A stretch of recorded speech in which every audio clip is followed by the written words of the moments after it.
All right, and we're back. Another Shade of Blue, episode 9. Here Yes, we are in sir. the flesh. So, about to go over some sports topics from past week. I haven't been on in about 2.5 weeks, so No, you haven't. I keep going on Devon a said you're hiatus. Kyrie Irving of YouTube. Oh, I know. Yeah, yeah. Well, last week we were on a little vacation for the first time in over a year. All the pandemic stuff. So I was out of town last week. That was fun. Out of Took the town. kid out to the beach for the first time ever. How does she like it? Yeah. She loved it. The first day it sucked though, because when we went to the beach, it was like super windy and super cold. And her nose started getting runny, so we were like, "Oh, we gotta go." Mm. So luckily, the next day though, before we left, we went back out there, and it wasn't too cold. It was like perfect weather, and it wasn't windy. What's cold for you? To me, probably like because I could deal with cold myself. Probably about 40, Okay. Yeah. 45. So warm for us. Yeah, yeah. But Like, woo, it's warm yeah, out here. 45 degrees today. Woo. It's hot out I here. know. I watch this guy on YouTube, Scotty Cranmer. He does like BMX videos, and he'll say the same thing. Oh, today's a warm day. And he'll say like 50. Yeah. I'm like, what? Yeah, for us, That's like, crazy. God, baby, wear your t-shirt. It's 50 degrees out. It's Yeah. hot. It's hot today. It's been 106 the past 3 days here, though. Mm. 106. Well, we left the beach when it was like 60s, Yup. and right when we are going to the mountains, you coming back, you could just see the temperatures going up in the car. And I was like, oh, yeah, we're back in town. 106. 106. Right now it's 90 here. So it's hot. It's hot.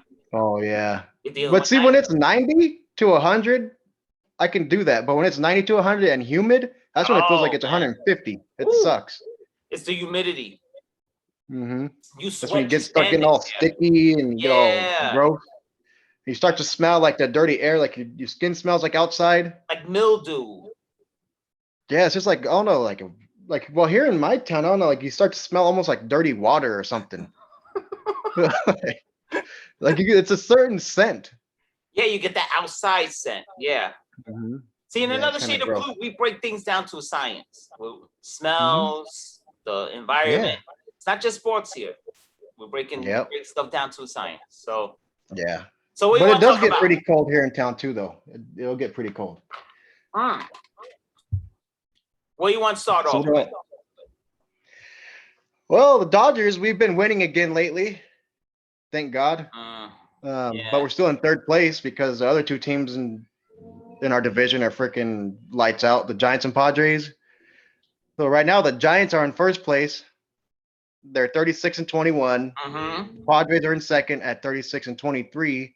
And we're in third at 34 and 23. And then the Rockies and Diamondbacks, they're just feel bad for them. They're trash right now. Well, we just beat up on the Diamondbacks, but now the damn Padres. That's why you guys can't help us. Well, you know what? Like I told you last night, you see that Met, bro? We had Brandon Drury is batting cleanup last night. I mean, that's a bad situation. We have nobody healthy at So all. that's like desperation. It's desperation. Yeah, we have the pitching, but the lineup right now is like a skeleton crew. It's just and give it to the Padres. They are a good team though. The Mets are battling them. It's not like the Mets are getting blown out. They're sticking right with them. I mean, it's been close games. It just can't. I told you that last time that you jinxed him when you're talking crap about Tatis. You said he's overrated, and then now look at him. He hits like 2 home runs every game. I know. I was noticing that last night too because last time I said he was overrated, he was batting like 190. Now he's 299. And he's tied in the league with Guerrero and Acuna, right, for home run lead. Yeah. Well. Yeah, he's good, man. I don't like him, but I don't know. I don't like the antics. He's sick. He's badass. He's good. He's a good player. I mean, his dad was really good, so I knew. I like antics, but I think he does it a certain way that I don't like. I don't know. It's like can't explain it. Maybe because he has a Padres uniform on that I don't. That's what it is. It's disrespectful. Yeah, because he hit a home run a couple days ago. He crushed it. I mean, this thing was gone though, and he just stood there for a long time, just looking at it, like a good 5 seconds. Like I get when people hit a home run, they'll sit there and like they'll watch it, but they start running like kind of quickly. He stood there for a good while. That's why we need someone like Pedro Martinez back, so they could just beam him in the ass. Yeah, and just like the guy Juan Soto, like how he always has to step Oh, towards everybody. How does he not get hit? he's dancing and just hit the ball, bro. Just Yeah, stand he's like there. stepping towards the pitcher, trying to scare him. He's Yeah. grabbing his crotch. Like, what is? And no Yeah. one hits him though. No one No, hits him. no, nope. Because they're so fast to give you the warnings now. They come out and they I give want both to see teams a him. warning. It's not fair. He plays for the Nationals, The right? Nationals, yeah. Yep. I need to see the Nationals and the Diamondbacks play. 'Cause I mean, the Diamondbacks are trash, but they got Bumgarner now. Bumgarner, he won't put up with Juan Soto.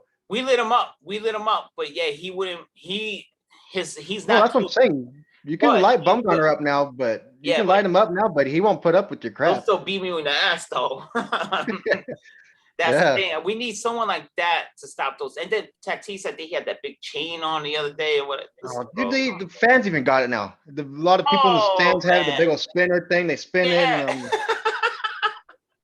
It's good see, for they're too much into the baseball. moral stuff right now. That's what makes me realize that they're good. They're really good with their team. They're winning, but they're too much into moral victories and all the flashiness. They're Yep. not going to win a championship. No, and I don't like. You know what? I think that's my least favorite stadium in baseball.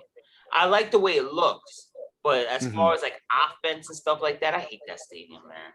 I hate when the Mets go play there. Even when the Padres Yeah. stink, I don't like when the Mets go out there because they just can't hit in that stadium. I don't. Mhm. Even the MLB The Show, I hate to go to play at Padre Stadium. I hate that stadium. Can't hit Do you there. play like the whole season, or do you do like the Yeah. simulation? No, I played the whole thing. The whole thing. Oh, dang, really? Yeah. Years I and think years. the last time I tried to play a whole season on what was it? Forget, it was an old baseball game I used to play a lot. I think I played like the first 20 games and I was like, man, and it pained me to do it, but I clicked simulate and it went all the way through and I lost in the first round of the playoffs. Yeah. But I was I like, like the show, the career mode where you create the guy, you get drafted, you go through the I minor haven't played that leagues. one. No? Oh, you have to do Mm-mm. that. That's fun, man. You get Yeah. drafted, you go through the minor leagues, and you stuck on that team. 6 years in, you get to be a free agent. It's fun. It's fun. Okay. So it's detailed. Do you have like a mansion and stuff too that you can go chill in? No, not like the MLB. I mean, not like the NBA thing. No, Yeah. it's Because just that's what I liked all the about clubhouse and stuff. You have clubhouse because one old football relationships. game I played a lot was ESPN 2K NFL. Much better than It was Madden. the one with Much better. T.O. on it on the cover when he's an Yep. Eagle player, and you can decorate your whole mansion. You have like a trophy room, and Much I better liked than it. Madden. Madden's not so good. They also had Tupac on that soundtrack too. That's why it was one of my favorites. Oh, maybe that's why I didn't But replay it. the one day though I stopped playing that game, man, I couldn't believe it. It was because that game was 2000 year 2005, 2006 or something. 2000 mid 2000s right there. But I got home from high school, and Zach was a little baby. He was probably about 2 or something at the time. No, probably younger, probably about 1. And he was in the hallway, and I hear him playing with something, and I go check on him, and he had my NFL PlayStation game, and he was like just rubbing it all over the tile, Oh, just oh, scratching it. And I was like, and he was a little kid though, so I couldn't like freak out. But I looked at it, and I was like, this there's one's no way over. that's gonna play again. That thing's done. This one's over. Yeah. They used to have the But I machine remember. that you take them and they spin it in something Mhm. and it takes all the scratches off. Yeah, I think I tried it. We had one. Well, James had one, and I tried it, but it was too far gone. It It was was too jacked far up. gone to even recover that. Mhm. Yep. Oh damn. So, Yeah, he went oh to well. town on that one. Yeah. But yeah, so you guys are still in first place. 3.5, 3.5 up. And you guys got freaking like 6 less games still. Yeah, we barely play. We play a couple times a week, 2 games, 3 games a week. Damn. Yes, because you guys are 27 and 23. Yep. And then the Braves, we're playing the Braves again in the series right now. They're 26 and 29. Dang, They stink. They they're stink. below 500. Yeah, they stink. They really bad this year. I don't know Yeah, why. it's a I rematch. don't know what's the difference with them. I don't know. They just stink. Well, they got one of their star players over there beating the crap out of his wife, Marcelo Yeah, Zuna. yeah. Oh, I think he was on the injured list anyway, wasn't he? Was he on the IL?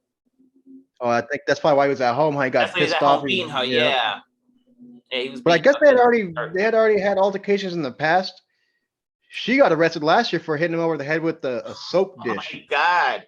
Well, they always had like, oh, our marriage is perfect. You seen what she was batting, hitting the ball. I think she cranked a home run too. She looked like she has some power. So maybe he's Really? not getting beat up. Yeah, she cranked a home run. Yeah, she got Oh, some pop. damn. She got some pop.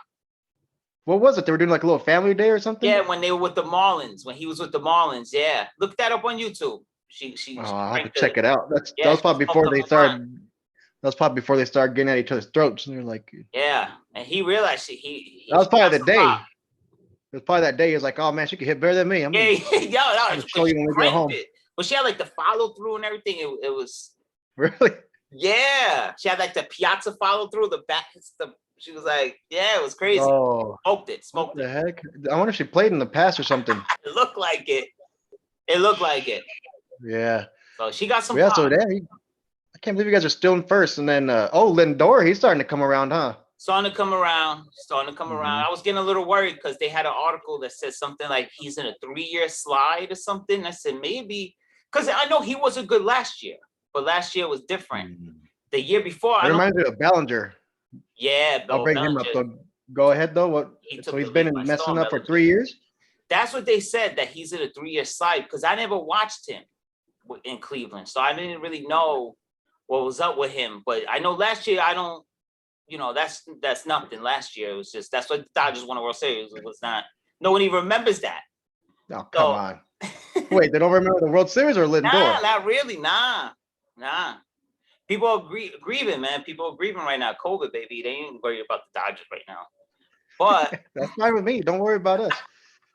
But That's why for now I'm happy being in third. We'll just slide in later. yeah. When it Now you matters. guys, I think the Padres or someone's gonna fall off.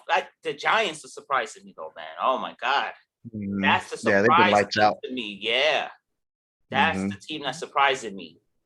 Yeah, but no, to go back real quick, how you were saying how they said Lindor's been in like a 3-year slump or whatever. Slump, yeah. Ballinger has too. I never noticed that though. I never noticed that. Well, because last year he was doing okay, but then once we got to the postseason, he just started slumping. Like even like most of the year too. Actually, I mean he was mediocre, and then once we got to the postseason, like his numbers were not there. Thanks to freaking Seager, Yeah. like we won. We were able to win a lot of, and the other players obviously, but Ballinger, we expected more from him and he didn't do much. And even this year, the first 4 games, he looked like crap and then he got injured. And then he didn't do anything. He came back finally like last week or a couple games ago. And he didn't really do much up until the grand slam. So he has the grand slam, but even besides that, he hasn't done anything for over a year. And how old is Bellinger? Is he like 20 something? Yeah, he's in his 20s. I think he's about 28, somewhere around there. He's older than I thought. A little older than I thought. He might be. I don't know. I'm not positive, but maybe 27. I don't know. Because I know he took the league by storm. What was it, 3 years ago, 2 years ago? But he kind of just came. He took the league by storm. The guy was like rookie of the year. Yeah. I always confuse him with like Chris Taylor because to me they look exactly alike. It's like I get confused with the whole team looks exactly alike. Sometimes with you guys, I can't. I mean that though. Like sometimes I can't figure out who's who. I get some of them mixed up too now, or still like Chris Taylor and Will Smith. Bellinger, Will Smith, Austin Barnes. Yeah, like I get confused. For some reason, to me, everyone on the Dodgers looks exactly alike. Like I can't tell who's who. I could see that. Just Turner. There's a lot of teams like that too. I remember the Giants were like that a couple years ago too. They all looked the same. They all had like the beard like us, and the big beard. Even all the people their fans, they all looked like them too. Like everybody in the stadium. You're right. The Giants all tend to look exactly alike, and the fans and everything. And it's funny because once I started Crawford and they all looked exactly alike. Yeah, and even once I started growing my beard, I was like, man, I'm gonna start looking like I'm a Giants fan. No, like I know everybody has beards, but I was just like, I'm gonna look like a Giants fan now. Because I think it's that guy Wilson, right? Brian Wilson, whatever his name. I forget his name now. Oh yeah, he had that big beard. Big beard, yeah. But he kind of fell off the face of the earth, though. He kind of like he was a Dodger too. Right? Yeah, he played for the Dodgers. Yeah, he even had Sergio Romo. Mm-hmm. The little short guy. Sergio Romo. I know he's still playing to this day. I think he plays. Who's he play for? The Reds. I don't know, but he's He still just playing. pitched against us the other night. I seen maybe it's the Padres because I seen him pitching or the Diamondbacks. I seen him pitching against the Mets the other night. So I had to Yeah. look that up because I remember I see, oh wow, Sergio Romo still. Yeah, I thought he was already gone, but Me I seen him too. the other day too at my uncle's house on the TV. I was like, what the hell? He's still playing? Yeah, he's still playing. And that other guy too, Soria, whatever. Forget his first name now, but now he pitched for the Diamondbacks. He comes out their bullpen. I said, oh wow, I didn't know he's still pitching. Yeah. Yeah. I mean, if you're Even healthy, you never Bumgarner know. You might get sometimes. called back up after a year or two of being out, huh? In baseball. Yeah. Because even Bumgarner, when I seen him the other night, I said, oh man, I forgot he's pitching. Mm-hmm. You know, sometimes you forget these guys are still around. Yeah, he's almost done. He's still young too, though. What did we say last time? He's like 30. I mean, he's not as old as we thought. That's what we said. Yeah. Yeah. He's like 34 or something. Yeah, he's not so old. He's not so old, but it seems like he's been pitching forever. Yeah. Like Vince Carter, Yeah. he was 40, but he looked like it seemed like he was playing since he was 10. Like it seemed like he was playing 30 years in the NBA. Oh, Vince Carter? Yeah. Yeah, that dude was freaking, and he was still hitting threes and dunking it and everything.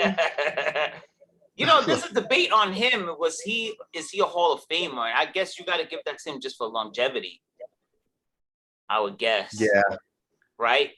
Not really numbers wise though, but just longevity. I don't know why that Yeah, I would call him a Hall of Famer, but I don't know why that reminded me of Frank Gore. Like Frank Gore is number 3 in all-time rushing yards, and he's been playing for 16 years, but no one ever talks about him. No. Dude, admit it. Like honestly, like you like Frank Gore. Everyone liked him. He's a humble guy. He's super nice, but no one ever talks about him, and I don't understand why. I just because he don't talk. I think that's what it is. He's not in. He doesn't get in trouble. He's not a thug. He's not all obnoxious. He's just a quiet, humble guy, so they don't care about him. He just goes to work and he goes home. That's it. Yeah. He's kind of boring, and they don't want to talk about that. They don't want to talk about. He does talk like all like kind of almost like a Kawhi Leonard. Oh yeah, that's a weirdo. That guy's I mean, he's not as weird, but he's like in the same boat. Yeah. He's been talking about he wants to go back to the 49ers. I mean, we could use him, I think, because we only got Raheem Mostert as a running back. That new rookie that we just drafted, Trey Sermon. Oh, we got Gallman from you guys. Yeah, you got Wayne Gallman. Yeah, he's a good player. Is he pretty good? Yeah, he's good. Oh, is he? Never stops. He never goes backwards. He's always falling forward. That's all you got to ask. That's all I like those kinds of running backs. Fall forward. Yeah. Saquon's Damn, I don't know if we need him then. Break dancing, he's juking and everything, and you lose 6 yards at the end of the run. I don't like that. I hate that.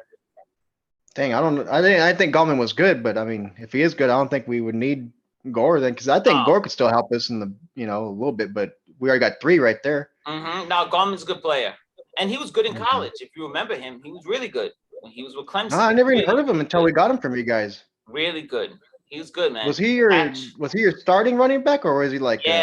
Yeah, he was our starting running back when Barkley got hurt. Oh really? Oh, you know what? Yep. I think that does sound familiar now. Yeah, Wayne Gallman. Gallman.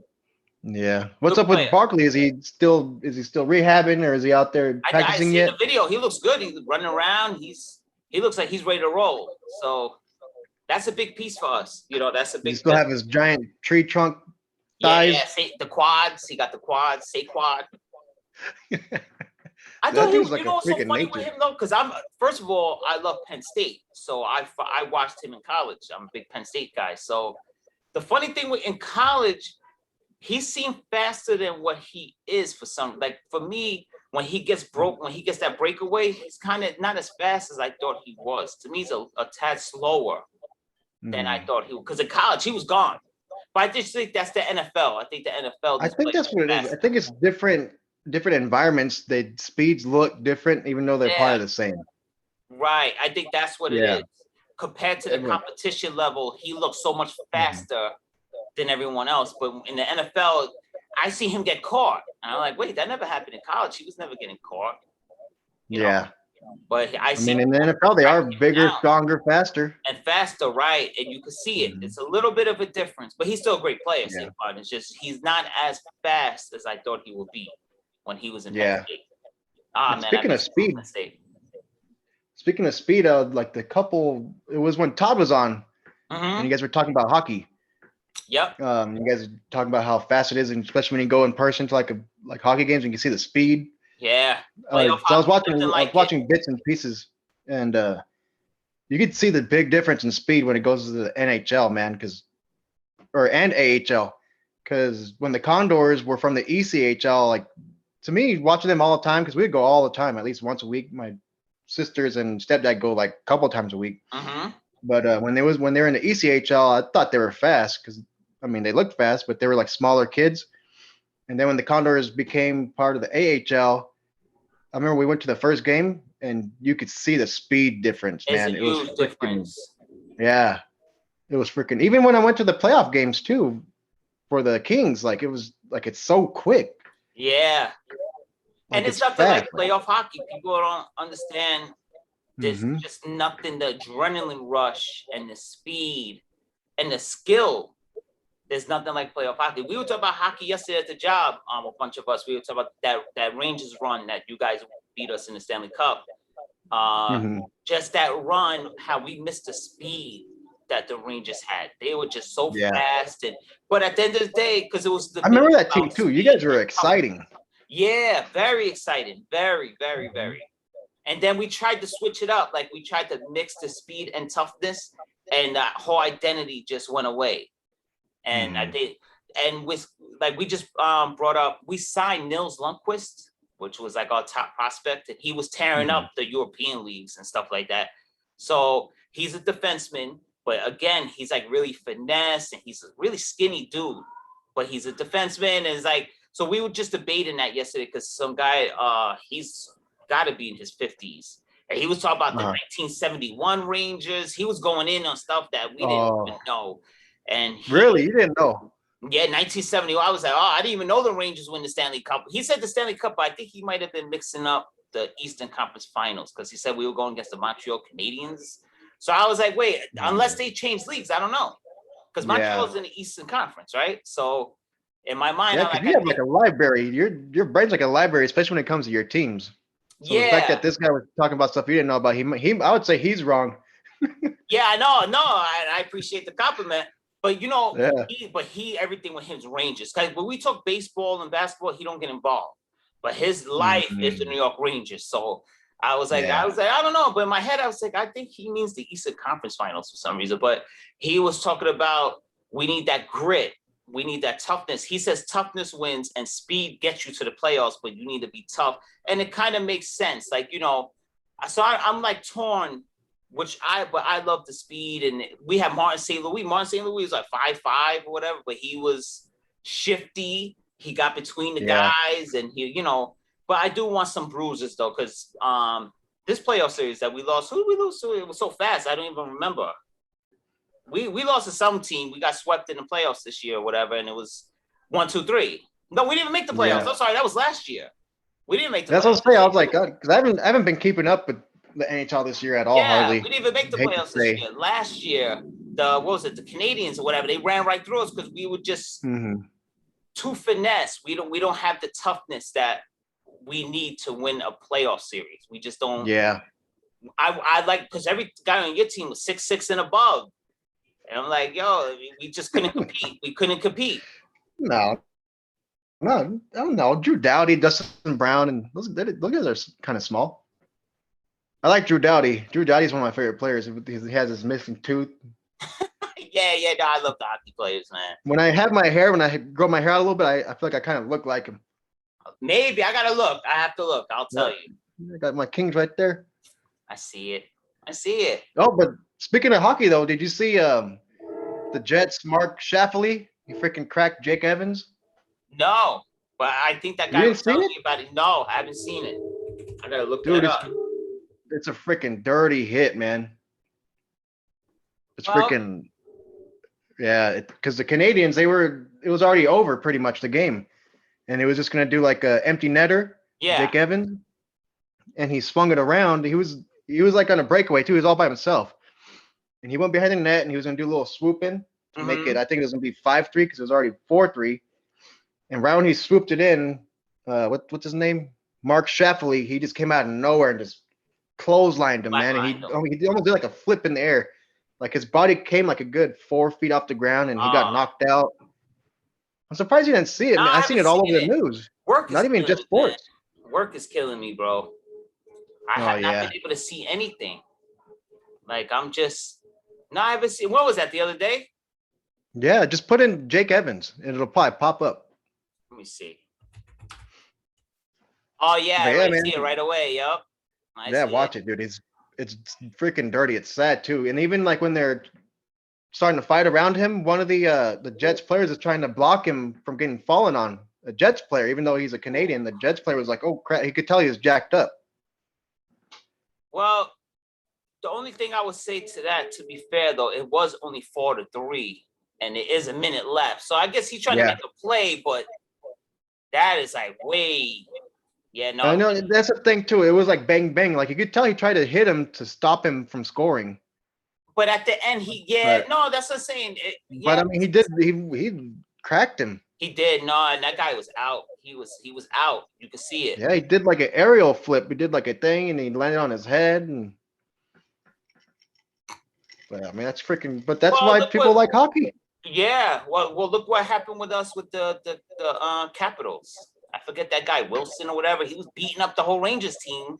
He Oh was yeah, beating like up a the month whole ago. bench. Yeah, he was beating up every. He went to the bench. He was beating up everybody on the bench. I said, "Yo, come on, man. We need that one bruiser. We don't have. That's what I'm saying. We Wasn't that don't like in have the that." first minute too, when it was like 5 little fights all at once, and the whole teams were fighting? Yeah, then he went to the Rangers bench and was dragging people off the bench, beating them up, and we're just all sitting there like, oh, because we just And only we're- these young finesse guys. We don't have that bruiser. We just don't have the toughness. Because I love Panarin, but he was out there trying to fight, but he was just What was getting that? tossed around. The penalty minutes, wasn't it like something like 250 total minutes? Yeah, yeah, no, it was something insane. Yeah, I was like, how do you do that? Like, what do you do at that point?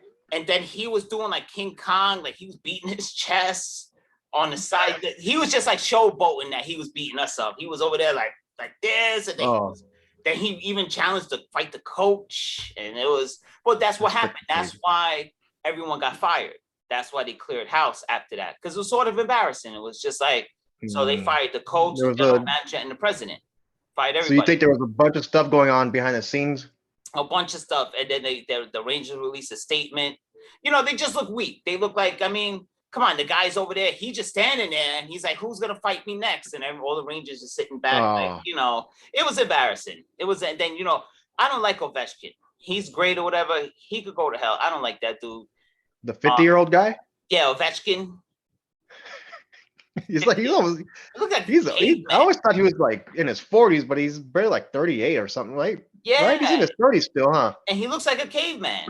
Like he looks like he needs he don't need a stick. He like a wooden club. Or he just looks like he's like a caveman type dude. He got the cauliflower ear. I want him to go away. Yeah. And then he got to go. He has to go. And he's in our division, so we see him all the time. But yeah, I feel like he's been playing. He's been playing. He seems like he's been playing for like freaking forever, 20 years. Forever. Yeah. But he's still good though. I gotta give it to him though. He's still. I think he number 2 now in all-time goals or something like that. Or he's coming up on passing Mark Messier. So I don't want that to happen. I think he's about to. Who's number 1? Is it still Wayne Gretzky, right? I think it's Gretzky. Yeah. Let me look that up. Because isn't Brett Hull? Isn't he involved in that whole thing? Let me see. I don't know. My history on NHL, it's not the best. I know Yager was up there too. Like for the top leading scorers all time. Okay, yeah. Gretzky's number 1 at 894, and then Yager is number 3. Brett Hull is number 4. Ovechkin's number 6. Oh, he passed Messier because Messier was number 9 at 694. Ovechkin has 730. So yeah. So he's what? Oh, he's not gonna pass Gretzky though, because he's still 154 goals away from Gretzky. Oh yeah, that's a good 7 years of playing. Right. Well, how old? Let me Especially see. at his age, getting older. He is 35. Yeah, he looks like a caveman, bro. He's 35 only? Yeah, 35. September 17th, 1980. How's that happen all the time? Like I look at. I'm older than him. Oh nah. Wow. Damn. That's the thing, man. I thought freaking like Bumgarner was like 39. He's only 34. Yeah. I thought Ovechkin was like 45. He's only 35. No way am I older than this dude.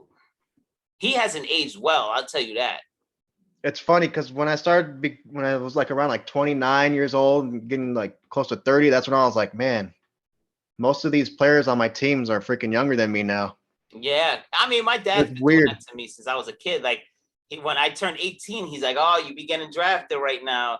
And then when I turned 32, he's like, you'll be on the last year. You'll be on the last big contract. This is it. You'll be on your last big contract. And now he's like, oh, you're about to retire soon.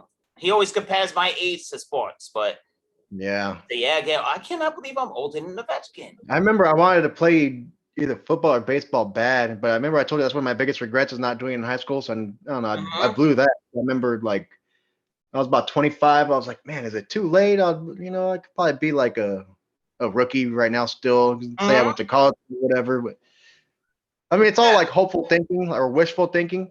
But yeah, that's one of my biggest regrets, dude. Like never doing anything with it. Because that was good. Players come out. Yeah, it was pretty good too. And you see some baseball players come out 27, 28, 30. Yeah, like who was it? This guy who the hell? He's a baseball player. I seen him. We were playing his team the other day. They said he's about 31 years old and he was in the minor leagues for like the past 10 or 11 years. I forget his name. I think he's like Dominican or something. I mean, they're all Dominican anyway. Yeah, I was like, which one? Yeah, he was like in the minor leagues for 11 years and he barely got called up last year and he's 31 years old. Yeah, so Miracle, look at Jeff McNeil in the Mets. He was playing golf. And they said, oh, you got a pretty decent swing. And then he makes the All-Star team with the Mets a couple of years ago, second baseman. And he was a golfer. He's what I was talking about that one time, huh? Yeah. When I was saying he kind of swings like a Japanese player. And I told you, I said, yeah, he got that golf swing. That's what it is. Yeah, he got like that. Yeah, he does. He has that Japanese swing. You know. That guy, Shohei Ohtani's pretty good. Oh, Ohtani? Yeah, I didn't like him at first. He's pretty good. I didn't like him. Say he's pretty good. That guy's freaking he's something else, dude. He's good. But for a little bit he had the home run lead and then he had the lead in ERA. Like what the hell? What is it, Babe Ruth? Yeah, listen, the game is different. But no, he's a good player. He's playing both sides. You could say it's different for batters, it's different for pitchers. He's both, and he was the best at both of them a month ago. It's crazy because you don't really hear about him or Mike Trout because no one watches the Angels. So it's like I feel bad for them. That's the thing with Mike Trout too. People say Mike Trout should get a lot, but I mean he's a quiet guy and he plays for the Angels like you just said, and nobody cares about him. No, even though he's one of the best players.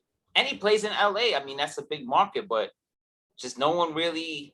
That's the thing. He's the Angels in LA. That's a big deal. But look at Pujols, man. He played for the past 10 years for the Angels in Anaheim.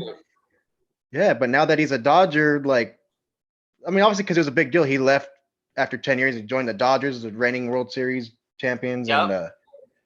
And but dude, and the Dodger fans in LA, we love him, man.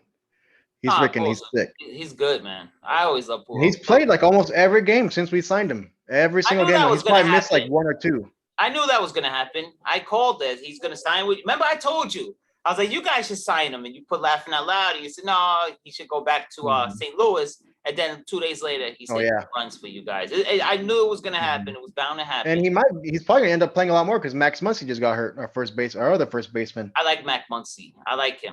I like Max Muncy. Yeah, he's bad. Oh, yeah. But yeah, in 14, I wrote it down right here actually. In 14 games, Pujols has 3 home runs. Yeah. He's hitting .214. It's not the best average, and he has 10 RBIs. Yeah. He'll be batting cleanup for the Mets right now because with all the injuries we had, I don't know why we don't look for guys like him. What can you go wrong? I mean, you got Chris Brandon. The Dodgers have always done that. That's one thing I like about the Dodgers. Remember, we got Jim Thome years ago. Kenny Lofton. A bunch of players, just random. I never I knew they were good, but then once we got them, that's when I started learning about them. Like, oh, Jim Thome. I never knew Jim Thome was like a freaking Hall of Fame dude. Yeah, when we got him. Yep, I know him. Well, I mean, he was real good with the Indians. Then he went to the Phillies for a little bit, so I used to see him a lot when he was with the Phillies. I Yeah, like Jim Tomei. I like Jim Tomei. He was good. I think he should be yeah. in the Hall of Fame, Is right? he? I think he should be. He's up there in the home runs. I think he had Yeah, like let me look at his 600 stats. something, Yeah, if he don't make 500. it, let me see. He got old fast though. Yes, he did. Yeah, he deteriorated. Because I seen he had like a what was it they had him on something on MLB Network the other day, and he was out there on like a golf course talking, and he looked freaking old. I'm gonna look his stats up. He still looked like he could crush home runs, though. He still had the big arms, but his face, I don't know. I was like, damn, what the hell? Because I feel like he just played with us a few years ago. Yeah, well, he played once his last year, 2012.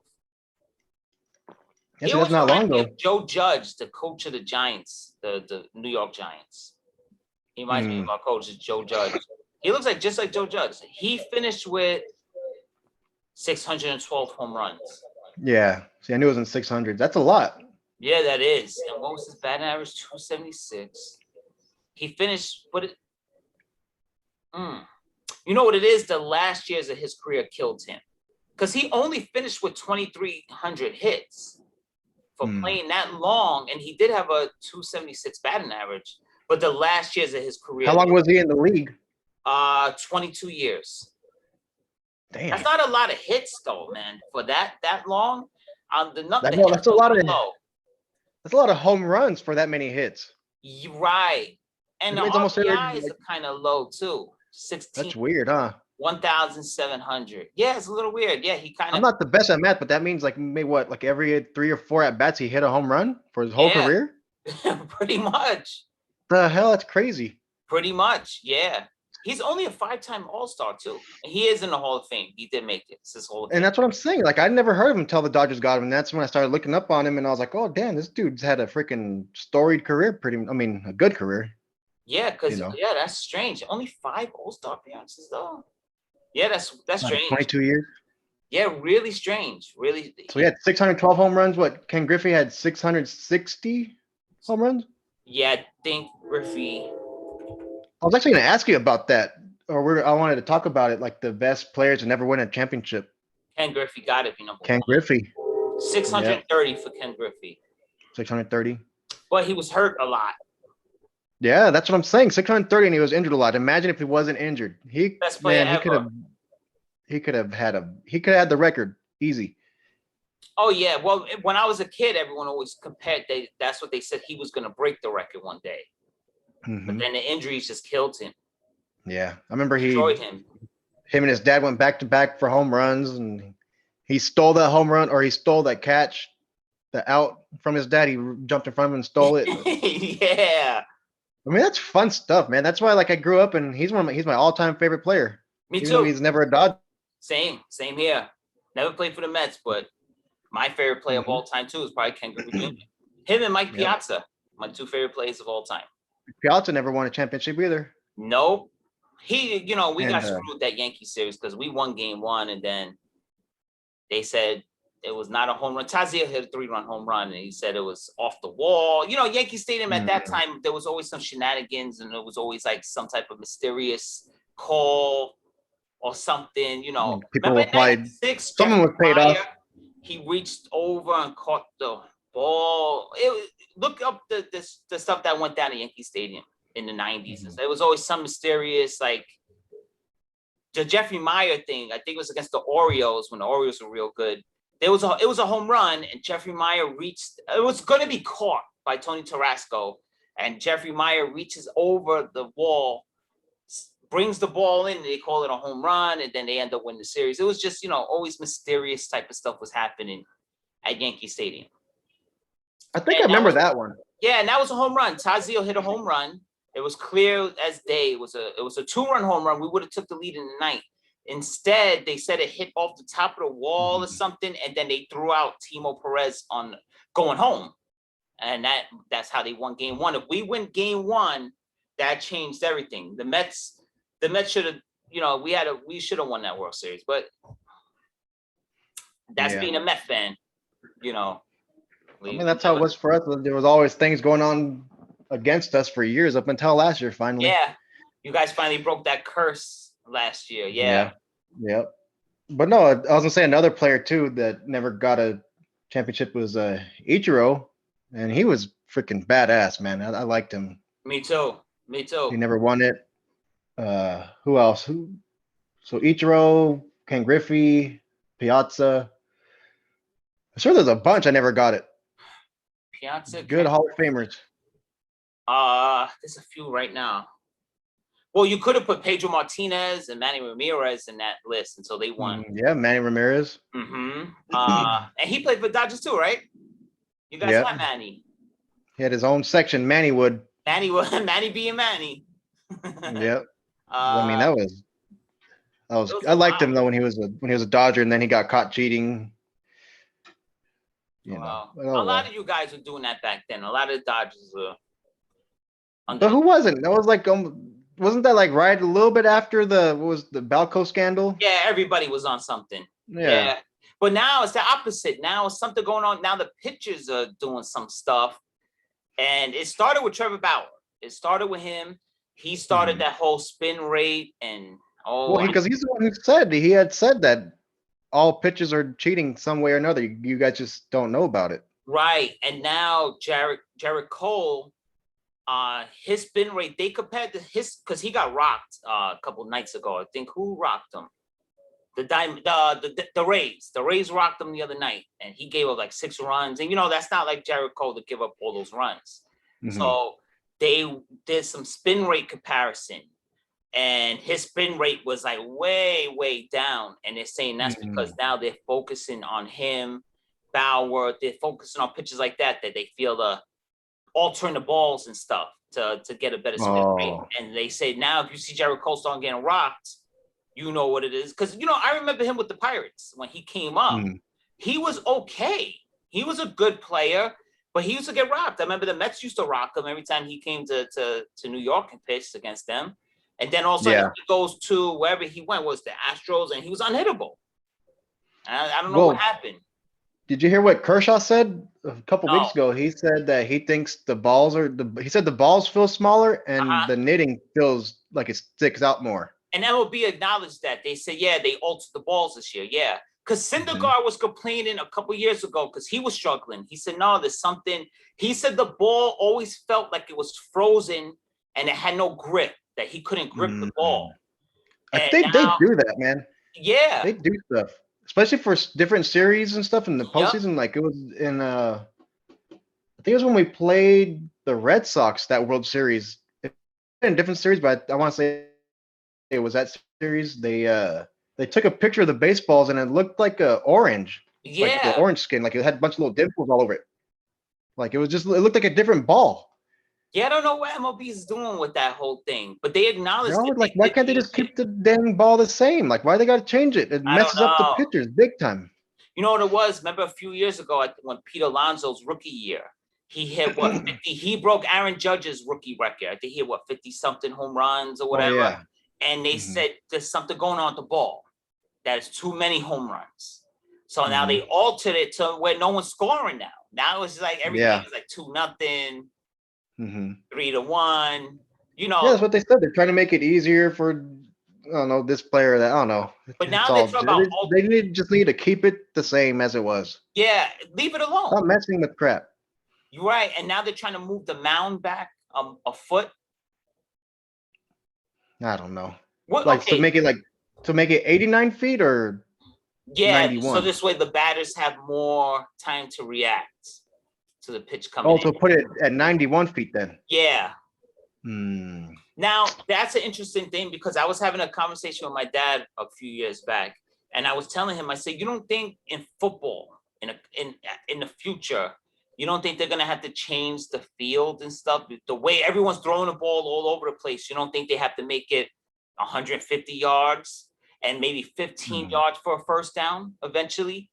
Because it's like defense is going out the window, and the way everyone's throwing the ball all over the field these days is like, at some point, are they going to have to alter the way the game is played and change the field and the yardage and things like that? Like, that's an interesting thing. At some point, you might have to change it up. You might have to. Yeah, because, I mean, what would be more beneficial, though, when it comes to that? A bigger field or a smaller field?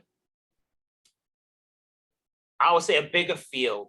Or make the first, make it like 150 yards, a 150-yard field, and make it like 15 yards for a first down.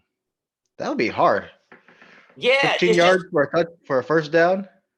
but you don't. I mean, how often do you see a team even have to punt anymore?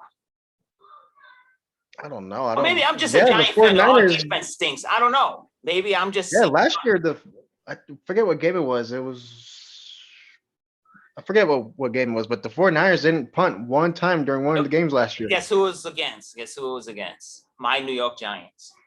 Was So it? yeah, yep. They punt that one time. Yeah. So Oh, my yeah. bad. So it's always my teams, bro. It's always. If you're in a slump and if you can't hit or you can't pitch and you see the Mets on the schedule, slump buster right there. No, that's what happens with the Dodgers too, though, or the 49ers. I mean, like when there's like a sorry team that has only won like 1 or 2 games the whole season, then when they play the 49ers, they beat the crap out of us. And I'm like, why do it have to be against us? Yeah, you know what we always say, if you see a minor leaguer making his debut against the Mets, bet for a no-hitter or something like that. The Mets are not going to touch him. It never fails. It happens all the time, every single time. Oh, look, Blake Snell came in last night. He had like a 5-something ERA. He had a no-hitter going into the 7th.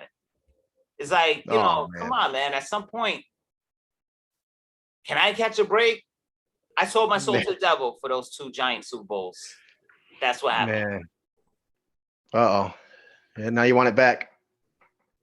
I want it back. I want to win, bro. What happened with your Knicks? You guys lost. You guys lost 4-1, huh? Yeah, but we knew that was gonna happen. You know what it is? I've been telling everyone all year, you need another piece. We need a point guard that can score. We need another scorer. We have Julius Randle, and then you have like RJ Barrett, who's 20 years old, and he can't put up the numbers. Like there's no Robin. But Julius Randle might be more like Robin, and we need a Batman on the team. We're missing a piece. We're missing a guy that could come in and score. And then Ron's, you got Derrick Rose, bro. We need more than Derrick Rose. We need now. Supposedly, Knicks are making calls for Dame Lillard, so we'll see where that goes. Oh man, did you see those threes he was just throwing up that last game they lost? Yeah, he's just tossing them up. He's just throwing them up, and they were going in. Yeah. Now, see, in basketball, it's kind of funny because I wouldn't trade the house for him though, because the Knicks have like 3 first-round draft picks or whatever. Just keep building what you're building. If you Dame Lillard's not, I haven't seen him win anything either. So it's one of those things. He reminds me. I mean, I can't say it now, but he reminded me of a player like Russell Westbrook or James Harden. I mean, James Harden's probably gonna win it. I hope not, because I don't want KD to win it. They're gonna win most likely though, because now LeBron is not there. The whole thing is like Damian Lillard, Westbrook, and James Harden. They've always reminded me of like they're good players, but they're players that'll never win it. Chris Paul is one of those players. Chris Paul. But I'm actually going for his team this year. I'm actually going for the Suns from here on out. Me too. That's what I'm going for also. Because I always like the Suns. They beat the crap out of the Lakers, man. They were up by 30, but then they started coming back and it got down to like 10. I was like, oh man, what the hell? LeBron got up and walked off. LeBron was like, I'm out. LeBron just got up and left. Oh yeah, what was that, game 5? He walked off on. He got off. Yeah, he got up and walked. He just left. But, yeah, I'm going for the Suns. I don't know if the Suns can beat the Nets, but I don't know. And the Nets are 1 injury away because that team is so fragile. They're 1 injury away or 1 Kyrie Irving mental lapse away, mental breakdown. But I'm going for the Suns. Yeah, I go because you know what it is. I always like the Suns. I always like, Mari Stoudemire. I remember Steve Nash, Shawn Marion. Back in the day too. Kevin Johnson, Dan Marley, Barkley. Yeah. So, I don't like Chris Paul, but I do like Devin Booker a lot, and I think he deserves a championship. I mean, Chris Paul deserves it too. Even though he's a little freaking, he's annoying. I don't like him, but I guess he deserves it. I don't know. I'm sorry, Ron, but I don't want KD to get it. No, I mean, ever since he left the Warriors, I mean, he used us to get some championships. We didn't really need him. Nope. He used us, and he stole freaking MVPs from Curry. Yep. And I'm probably salty too, though, that he did leave us because I would love to still have him. Don't get me wrong. But you know what But I mean, he happened? So I left us. think he kind of ruined your guys' legacy a little bit too, though, because I think the Yeah, we Warriors were changed. The like, whole team was different. We didn't play the same right. at He all. kind of ruined it, and it took away from when you guys won without him for some reason. Like I Mhm. feel like everyone loved the Warriors, and then he joined the team, and they Yeah. kind of look like a super team now. It ruined. Yeah, he ruined the whole dynamics of that team. But you guys won though. That's the thing that sucks. Because me personally, I don't think we were a super team because everybody else was drafted except KD. But Yeah. Yep. everybody, I mean, everybody says we're a super team though. So I mean, everybody says it, so I can't really argue with it. It's just good drafting. You know? It's just good drafting. Yeah. And he took the I easy don't know. way out. He took the easy way out. He joined Steph Curry, Klay Thompson, Draymond Green. Yeah, he took the easy way out. Still played better without him. Like when we Yep. had him those two, we had him those 3 years, when he was injured and he wouldn't play. Before he was a Warrior, we always had like those crazy third periods when we would just take off and outscore them by like 20 or 30, and the game was over in the third.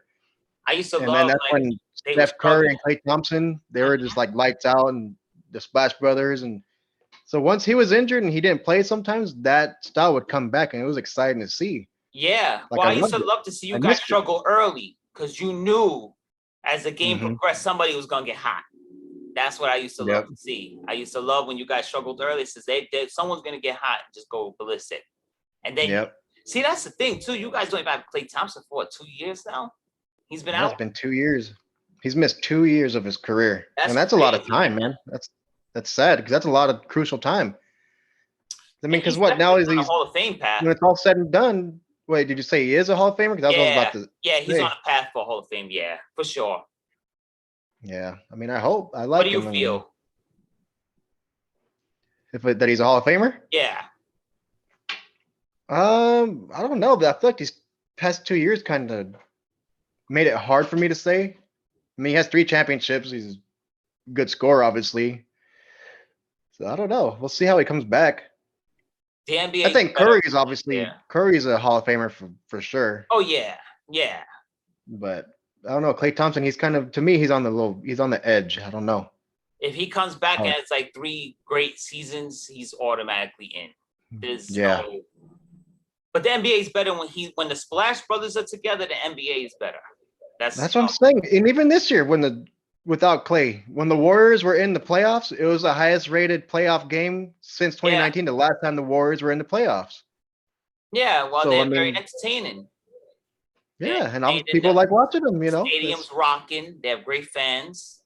Stadium Mhm. is rocking. It's crazy. And then you got like the opposite end of the spectrum is the Knicks. There's games of 75 to 60. It's like, there's no scoring. It's just Like old school, it's old school. slow momentum. Yeah, my team. Well, I shouldn't say old school because there were some pretty exciting games back in the day too. I just I'd watched say- one. It was a year ago today, actually, was when Larry Johnson hit that 4-point shot against the Pacers in the playoffs. And the Garden literally, they said it was an earthquake, that it registered as an earthquake because Oh, we were down by 3 with like 5 seconds left in the playoffs. And, we hate Reggie Miller and the Pacers. So Larry Johnson hit a 4-point play. We went into the finals that year. So that was a year ago today. damn, So, really? Yeah. I mean, not a year. It was today from 99. So that was what? Oh. 22 years ago. 22 years ago. Mhm. That it was Yeah. Today makes it 22 years since that shot. That's And I like was time watching flies, this stuff huh? live. I was watching this stuff live. And that's what's crazy is like, damn, I remember watching that game live. I missed the Mhm. NBA on NBC. I missed the Channel 4 NBA games. I don't like this ESPN. I miss the old. I do miss the old days. I miss the old days. I miss the old No, I still remember the Giants, and we were talking about not long ago on Facebook or even on here, I think too. The game from, was it 2003 49ers and Giants, when the illegal forward pass, illegal man Which was pass downfield. interference. It was pass interference. Yeah. Nah, he was an illegal man downfield though. He reported. He reported. It was pass interference. But No, he never reported. But how then? Can we get a redo then? Can we offset in penalties? But that was the thing. Yes, it was a legal man downfield, but it's also pass interference. So isn't that You can't have offset? you can't have pass interference on a non-receiver, can you? Yeah. He tackled the guy. Isn't that So then holding? what do you call it something else then? Like a chop block or Come up with something. Holding.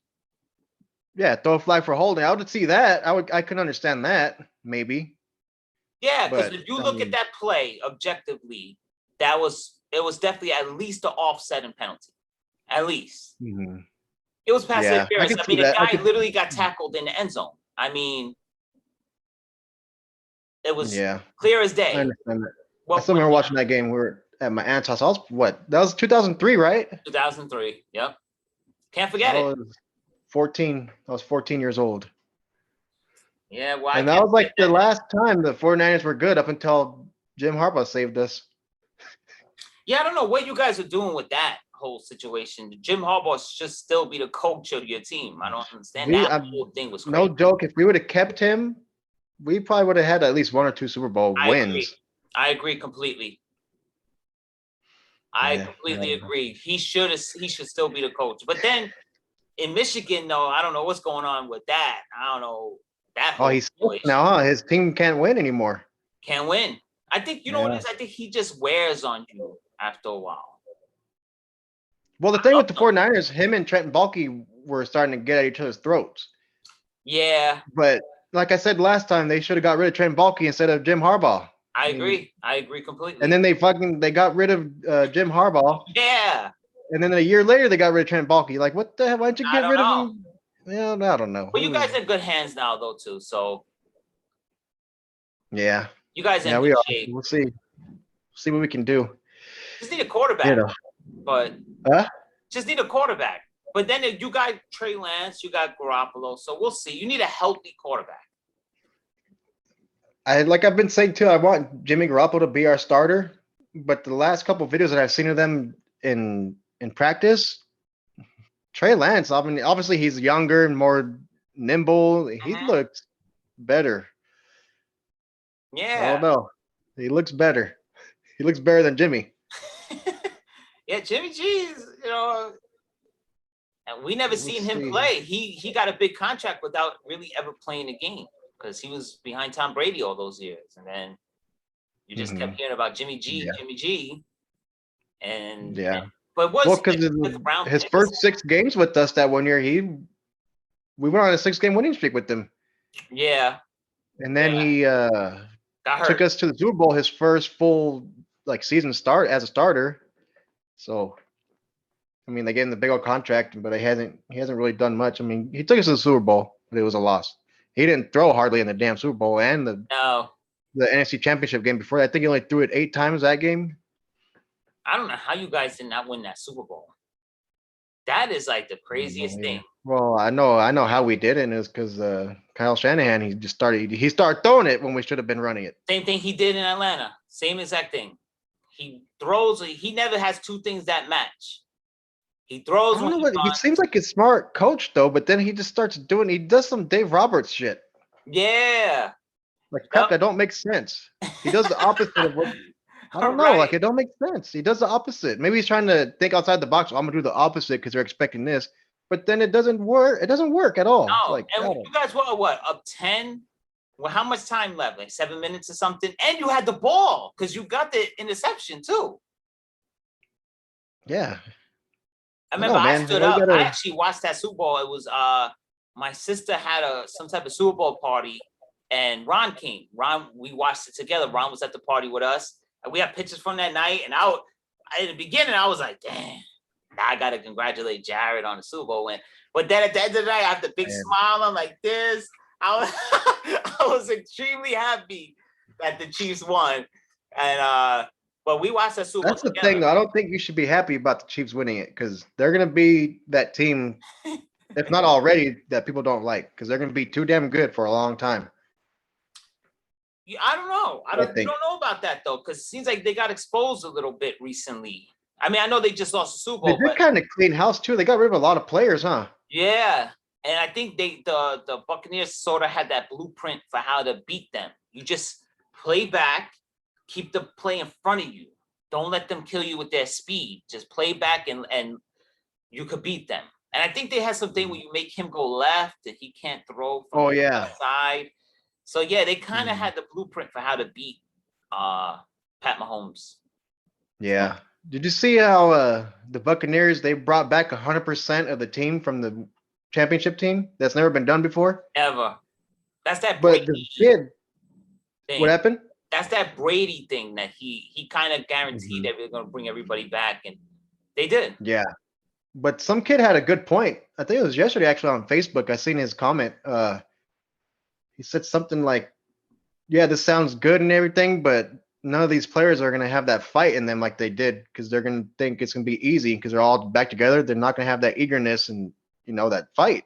That was a Right. good. I hadn't really thought of it like that. And I think he's right. What if they And just get smoked this year because they all, oh, it's gonna be too easy. We got it. and You Brady's, know what I mean? I think he just had surgery on his leg. He's getting old, and We've been saying that for like 30 years though, that's true. Yeah, and he still keeps winning them. that's true. That's true. But he knows how to pick his spots though, because he kind of seen they were set up like on a defensive side, and they worked just they have offensive pieces. They were like a quarterback away, and he could kind of see that. And he picked the right team because the Giants beat them the year before the Giants beat them. They kind of stunk. Daniel Jones' first winning was against the Buccaneers. So Oh yeah. remember, Well, obviously that's because they didn't have Tom Brady, they and didn't that's the have Tom thing. Brady. So do you look at it and say the 6 championships in New England were because Tom Brady or Belichick? I think it's like 75% Tom Brady. But then again, you can't say I that don't either. know. I think Let's look at Belichick with the Giants. We stopped the highest rated offense that year, or maybe all time. The 90 Buffalo Bills completely shut them down. Completely shut them maybe down. I would agree with the 75%. I would go more close to 90% though, because I mean the Buccaneers hadn't been in the playoffs at all in years. And Horrible, his horrible first year with franchise. them, they win the damn thing.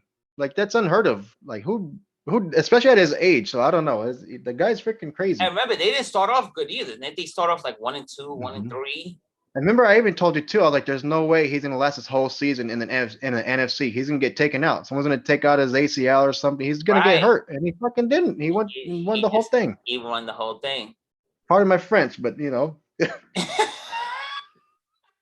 Yeah, Jared's been a little rowdy today. He's been a little the Pat Mahomes, man, that the Tom yeah. Brady Pat Mahomes thing is wearing on you a little bit. Is No, Patrick Mahomes. I could deal with Brady now. I don't know why. I just like accepted it that he's the goat. yeah, he is. He But is. Pat Mahomes, I just hate how he's all in every damn commercial. Like he's everywhere. Like Aaron Rodgers, the same thing. Same thing. And they really haven't, yeah, they won one Super Bowl each, but Pat Mahomes I understand, but Aaron Rodgers, what's up with him? I mean, I'm tired of that dude. Go away. Yeah. Go away. Some guy at my job brought up something interesting. He says he sees Aaron Rodgers playing for the Giants. And I don't see You that. wouldn't take that? You wouldn't? I would like it, but I don't see that happening. He's too much in the mix. Like, he's just too out there for the Giants. I don't see the Giants I flowing. don't know. I mean, he still has it. I think he could still win a championship with the right team. He won MVP last year.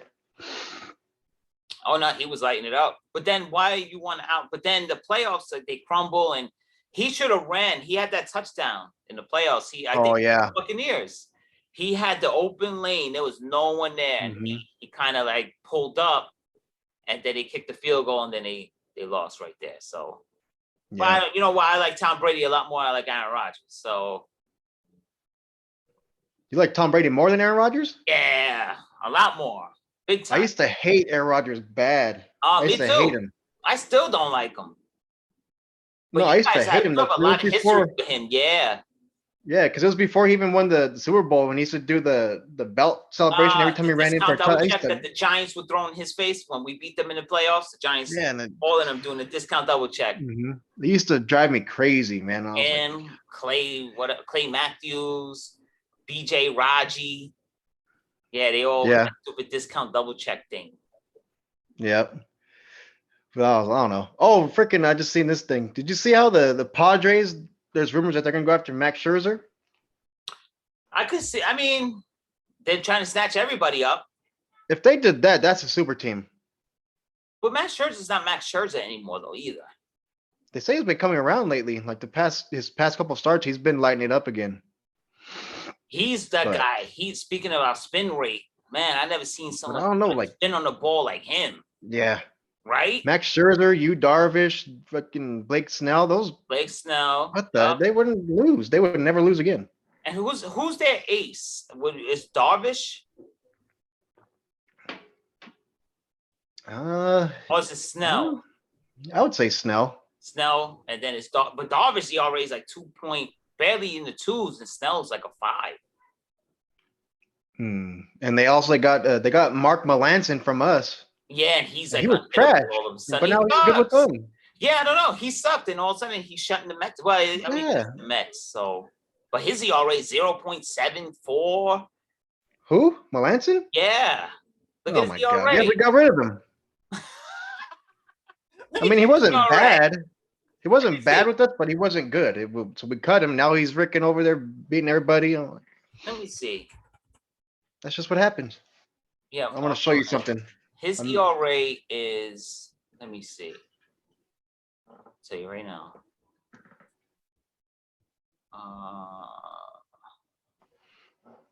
Look at him. Check him out. Let me see. Ah, I see it. World Series ring. Yeah, Yeah. I see it. Shouts out to my friend Georgie. He bought it Shouts for to me. Georgie. Shouts to Georgie. But it has an asterisk. I Yep. see there's an asterisk next to it though on the ring. Calm There's an down. asterisk on it. I see it right there in the right hand corner. Little asterisk. Look, Nah, COVID shortened season it says in parentheses. nah. Oh, it doesn't. Nah. It doesn't say I that. don't buy it. I don't. Nope. It's a COVID shortened season. It says. It says it right there. I read the fine print of the ring. No, you know what? I can see why some people wouldn't accept it. But like I said the last time, everyone had the same Same schedule. chances. man. Same amount of games. I mean, Plus, it the sucks it was Braves a were up shortened 3-1 season.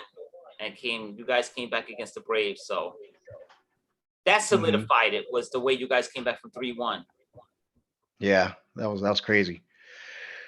But, Zero. yeah, we all had the same amount of games. 0.86 is his ERA this year. Melanson? Yep. That's freaking crazy. Well, I don't see. Wait. I don't see him with the Dodgers here, though. He was a Dodger.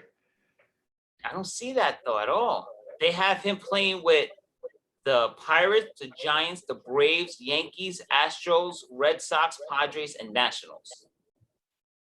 And that's his whole career? His whole career. Did he get cut before the regular season? He might have, because I swear he was a Dodger. Me too. And he wasn't I good. remember him with the Dodgers. Unless no, but that's your team. Why would you confuse him with the Giants? Yeah, I don't know. I'm not unless he played like spring training and didn't make the cut. Yeah. Because he missed. No, he played the whole year.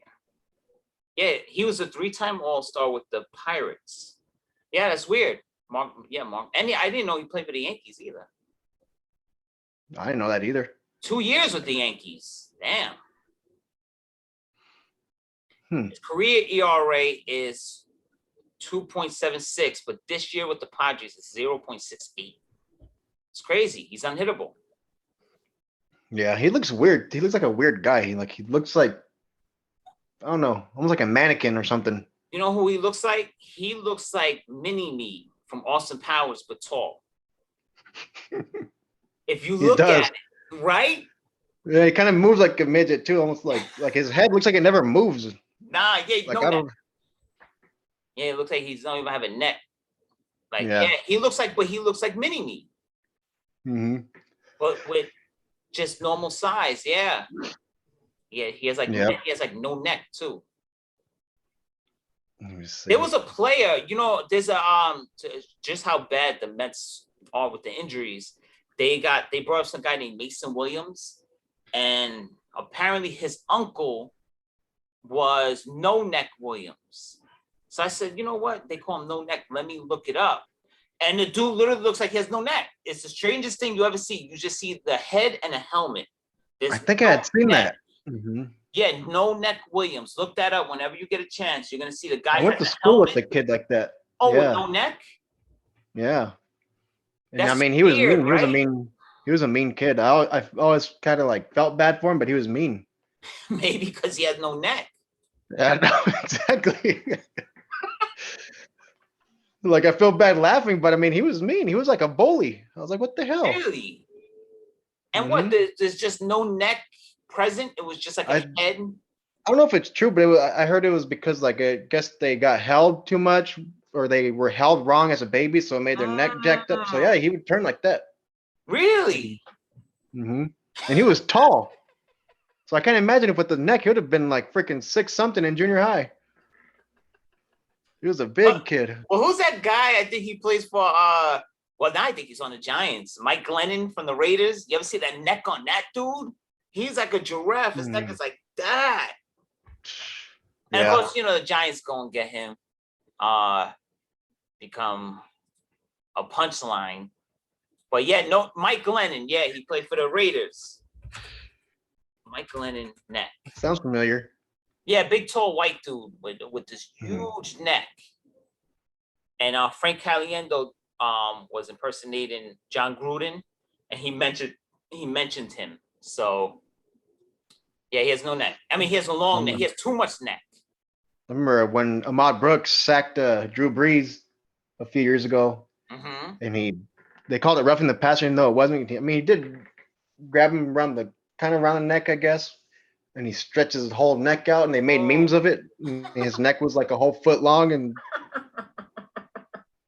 I think that was to go to get to the playoffs. I think that year, and they threw a flag on us and ruined it. And They yeah, had the same thing in New Orleans, like Yankee Stadium had. There was that aura where mhm. mysterious things would happen that would lead Not them. anymore. Now, no more. Nope. The Yankees. past couple of years has been the opposite. They've Yeah, it's had the bad luck. opposite. Yup. Now you almost want to play in New Orleans. And Yeah. the Same thing Yankees. with Seattle. That Seattle always had those miracle plays to Yup. win the game Yup. That all aura. the time, but now they're starting to lose at home.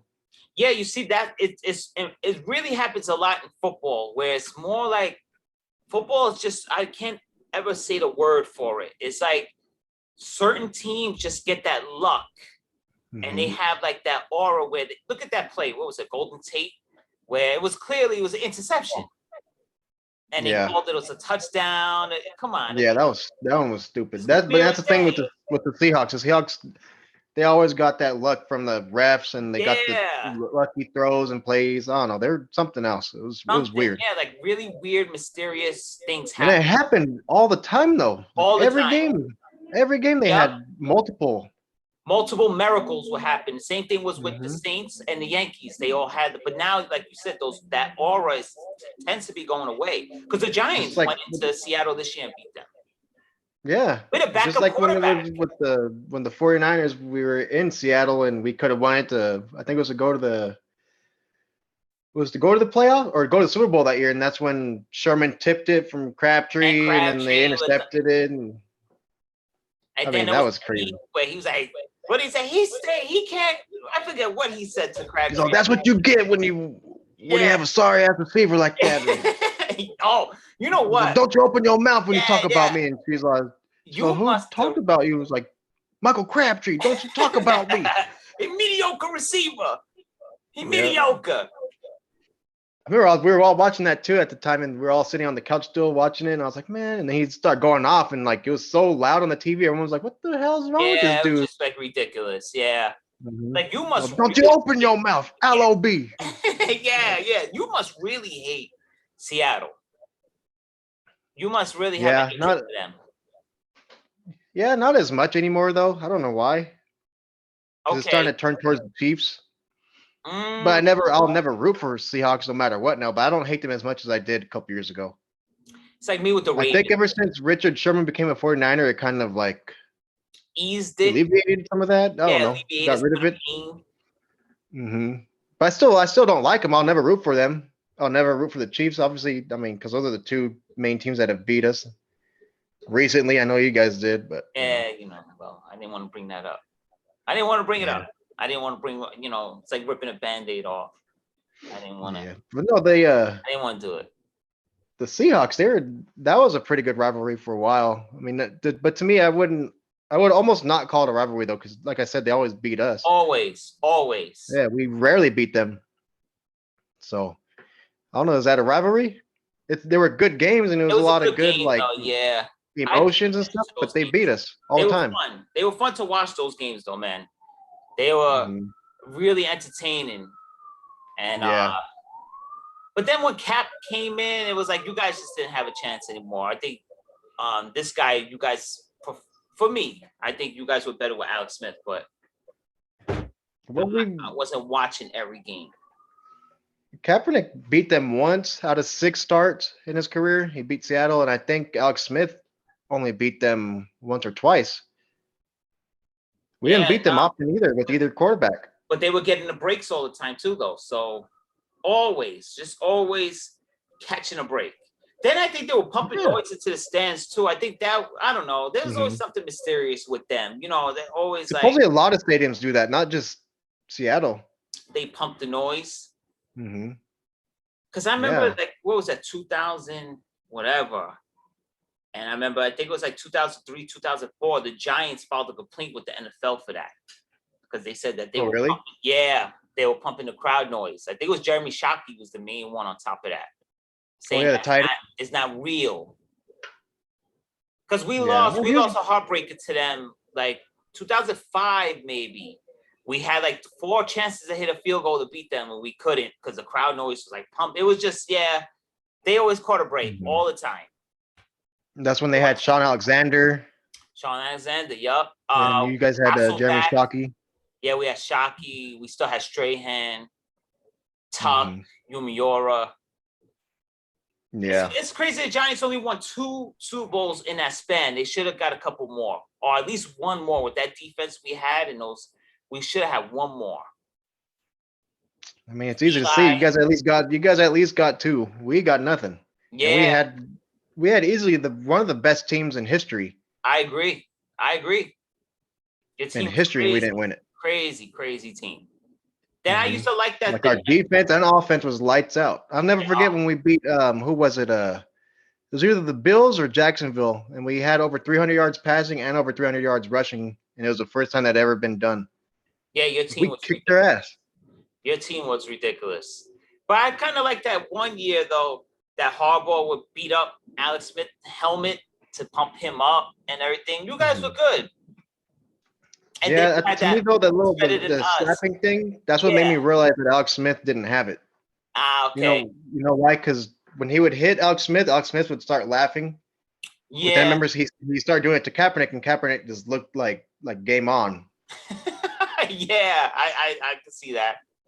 But I remember you guys used to do that. Who's better than us or something like that. And then when you guys are playoffs, I said, we better. Come better. On. But yeah, listen, man, it's all love, bro. Yeah. I know. It's how it is. I mean, we gotta start winning it. I want a championship. I want a Super Bowl. Bad. It might happen this year for you guys. It might. We got a good team. Unless you guys run, you know what it is? We lost our magic too when Eli stepped out the building. We also had a couple of miracle runs also. So I can't really complain about that. We had the catch. We had a few things happen that we caught a break. Yeah.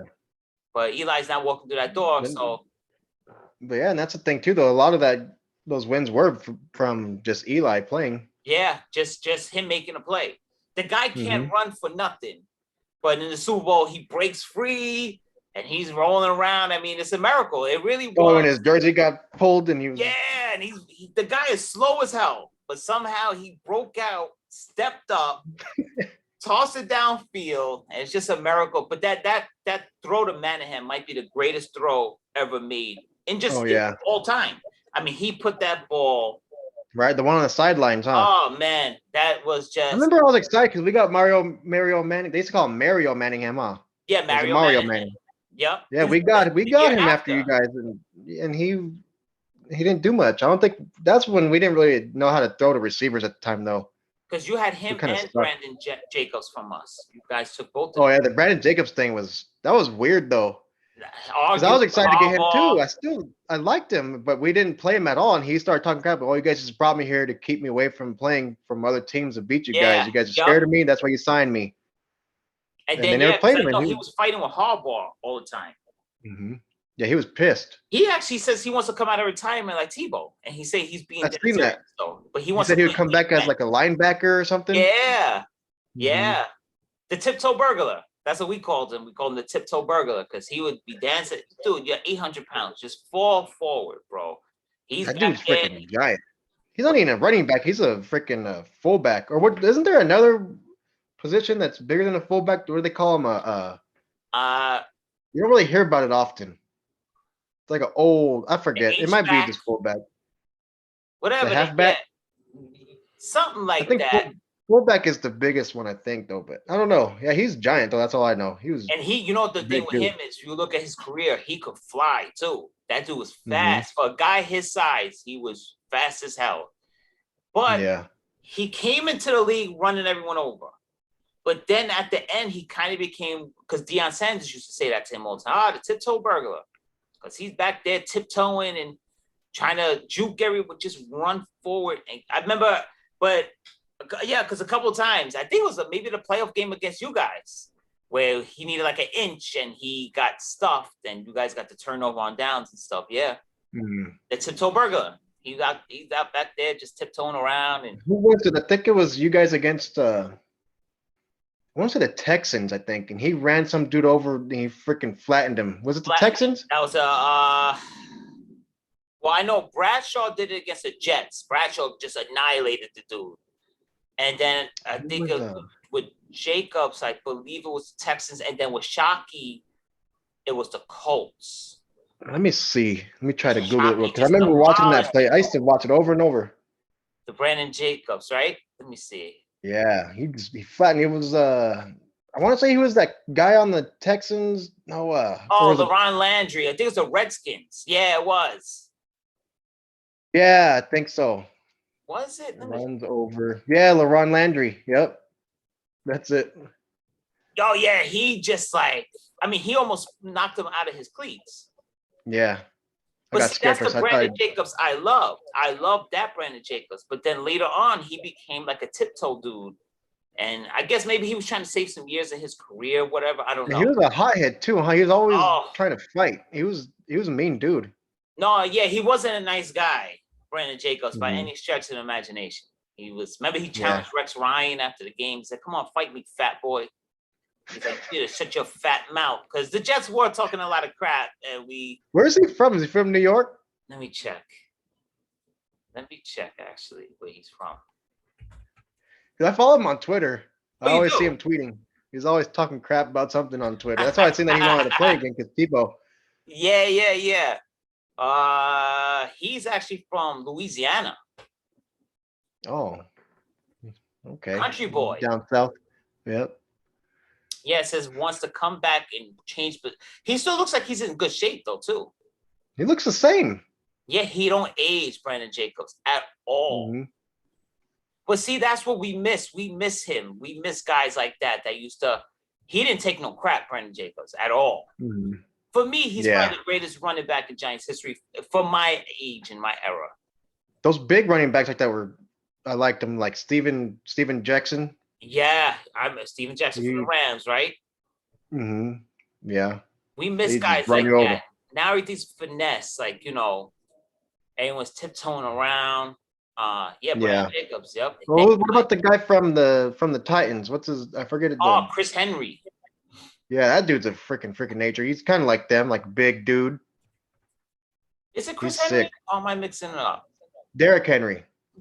Chris Henry died. Chris Henry was the receiver for the Bengals. Yeah, that was Ocho Cinco's little buddy. Yeah. Mhm. Yeah, Derrick Henry was a beast with Alabama. Yeah. He got 2,000 yards last year, didn't he? Yeah, he did. 2,000 yards. Yep. That dude, man. That's so crazy. How the hell? What is it with the Titans and getting these 2,000-yard running backs? Because they had Chris Johnson. First it was Chris Johnson. What happened? I was gonna say that they had Chris Johnson also, right? Yeah, Chris Johnson. Yeah. I like Chris Johnson. He was kind of weird. I remember he used to like twitch his head. Did you ever notice he had like a twitch? No.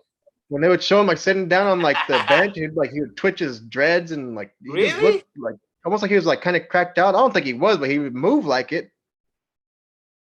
You know, I it's so noticed it a funny few times. when you put on YouTube. That's the first thing that comes up. It said Chris Johnson Twitch. Are you serious? Yeah, I'm looking at it now. Because I've always noticed it myself, but Oh I didn't know yeah, there was like, he's twitching.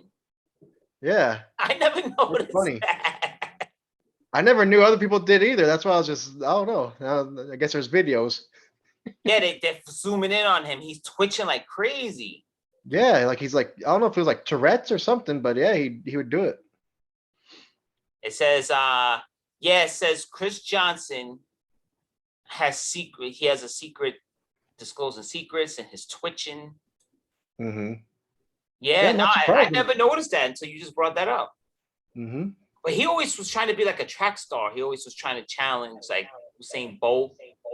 Yeah. And, Usain Bolt, man, he would have. I was watching videos on him the other day for like 2 hours till like 3 in the morning. Unstoppable. I got stuck. You know that happens, right? Like late at night, I get stuck watching random videos. Yup. You went through a Usain Bolt rabbit hole. Yep. You and Ron Let me see. just in a big rabbit hole together. Ron, Oh, look! stuck somewhere. I found this list of players that haven't won the championship. Good players. Mm-hmm. It says number 10, Mike Piazza. Yep. Number 9, Don Mattingly. Yeah, Donnie Baseball. Yep. They won And, the next year. The next year after he retired, they won. Yeah, that's what it says. Sammy Sosa, Suzuki, Ichiro Suzuki. How about McGuire? McGuire's not on here. Did he win a World Series? I'm not quite sure. Him and Canseco. I don't know. Right? I know we beat them. We beat them. Yeah. We beat him and Canseco. Mm-hmm. Tony Gwynn's on here at number 6. Tony Gwynn. The late great Tony and Gwynn. Griffey Jr. Who else? Juan Marichal? Never heard of him. Me neither. Let's see who else. Ernie Banks. That's some old. Oh man, old that's Mr. Cub. Don't they call him Mr. Cub? Ernie Banks. He plays for the Cubs. Let me see. Yeah, that's Mr. Cub. That's what they call him. Mm-hmm. Ted Williams and Barry Bonds. Wow, that's the top 10. Holy crap! Yeah, you would think Ted Williams, but that's right. They didn't win a World Series in 100 years or something until they won. Oh yeah. Wow, Ted Williams, man. Oh my God, that guy was. Jeez. Yeah. And then Barry Bonds. Yeah, Barry Bonds, another shocker. Wow. Yeah. He never got it. Let's see what Todd's team, the Red Sox. They're 34-23. Yeah. They're on a 2-game winning streak. 5-5 in their last 10. They beat the Yankees last night, 5-2, I think. The Yankees, they actually have an over 500 record. 4 games over, I think. Yeah, they're only 4.5 games back. Problem with the Yankees is they're kind of falling. You know, for years they had offense and no pitching. This year is sort of the opposite. Their pitching's been okay, but they're not hitting. They're not hitting with runners in scoring position like the Mets. That last night, you seen the game last night. The Mets are down 1-0, and they have a man on third with no outs. And the Mets don't score a run. They just can't push that runner over. It's like, come on, do a pop-up something. Can I get a pop-up? Just hit it into the outfield. Let Lindor score. It just doesn't happen. But they might have the Dodgers, we always leave people on base too, though. But yesterday, did you see how many they walked like 5 dudes in for us? Though it was 1-0, and a no-hitter for the Braves. They had a no-hitter against us, and then it went from a no-hitter and a 1-0 lead to freaking 5-0. Then it was 8-0 because they kept walking us. They walked the bases loaded like twice. Yeah, I seen that. I was like, yeah, I'll take it. You know. And then I see you guys put up like 14 runs in the other game the other night. Oh, 11. Yeah, who was that against the Cardinals? The Cardinals, yeah. Yeah. Because I was It slow. was the I was first. like scoreboard watching that one. Yeah, that was the first inning. That was second time we've ever done that. We did that last year against the Braves. Tonight you guys go against Charlie Morton. Oh, he's pretty good. And you got Kershaw going. Oh, it's Kershaw Day? Yeah, it's Kershaw Day. Yup. Yeah. You got your lineup set already. The lineup is set. I know. I seen the thing right now. That's pretty cool how it sends that. The Yeah. MLB TV app, it'll send the lineups. Yeah, I see Bellinger right now. He's got 179. Well, I mean, he only had 39 at bats though, but Yeah. Turner he just keeps on hitting no matter what. Yeah, Mookie he's Betts always reminds clutch. me of like Lindor this year. They're just off to like bad starts. Betts? Yeah, look at that. 263, 5 home runs, 20 RBIs. Yeah, he hasn't done anything. I No, was gonna say that too about Aaron Judge. Aaron Judge only has 2 home runs this year. he does. Has he been injured? Let me see. I Judge. seen yesterday he hit a home run, or the day before, and it said it's only second of the season. I was like, what the heck? Only second? Says he has 14. He has 14 home runs? 14 home runs, 31 RBIs, batting 294. Was it Aaron Judge or Stanton? Stanton's been hurt. Like always. He's always hurt. Then what the hell did I see? Was it two home runs in the past? Something I don't know. Maybe. I must have Stanton misheard has then. 9 home runs, Stanton. Oh, I misheard then for sure. You know what it is? See, they have Gary Sanchez. Gary Sanchez, he hits home runs, but he bats 100 the whole season. That's the problem with him. Because I'm always like a Gary Sanchez supporter. Because I believe I always want pop. I want power coming out of the catcher position. Because he'll hit 33, 34 home runs, but he'll bat 147. Like last year, he hit 10 in a short span, but he batted 147. This year he has 6, and he's batted 198. So like I always support him. Yankee fans always get at me about that. But I mean, he's a good American League dude. Put him at DH, just let him hit a home run or nothing. Well, all I'm asking, like that. I just want you guys to beat the Padres today, because we're beating the Braves for you guys. Yeah, no, I know. Can you guys at least beat them once? Can you guys beat them once? I hope so. We got DeGrom rolling tonight against Joe Musgrove. There you go. Look at DeGrom, man. 0.71 ERA. That's like unheard of. So he's already back. Didn't he get injured? Yeah, he came back like 2 weeks ago. And Syndergaard, is Syndergaard still out? I think he had a setback. The Mets always say tightness. Everyone has tightness some reason. Like DeGrom was out with left side tightness. Syndergaard's out with right side tightness. Like how, what's going on? Can you just tell us what's up? We have a few pitchers out. The main one that I'm worried about is Corey Seager. His hand's broken. But I mean, they say he's not gonna be out as long as we think. Maybe like another couple weeks. I don't know. And Max Muncy. Yeah, Muncy. What if Muncy got hurt last night? Sprained his ankle. I think the last night or the day before.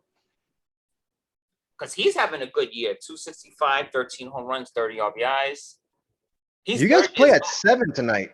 See, yeah. Or 11 for you. Why so late? And that's what I was going to ask you. I was just about to bring that up to you.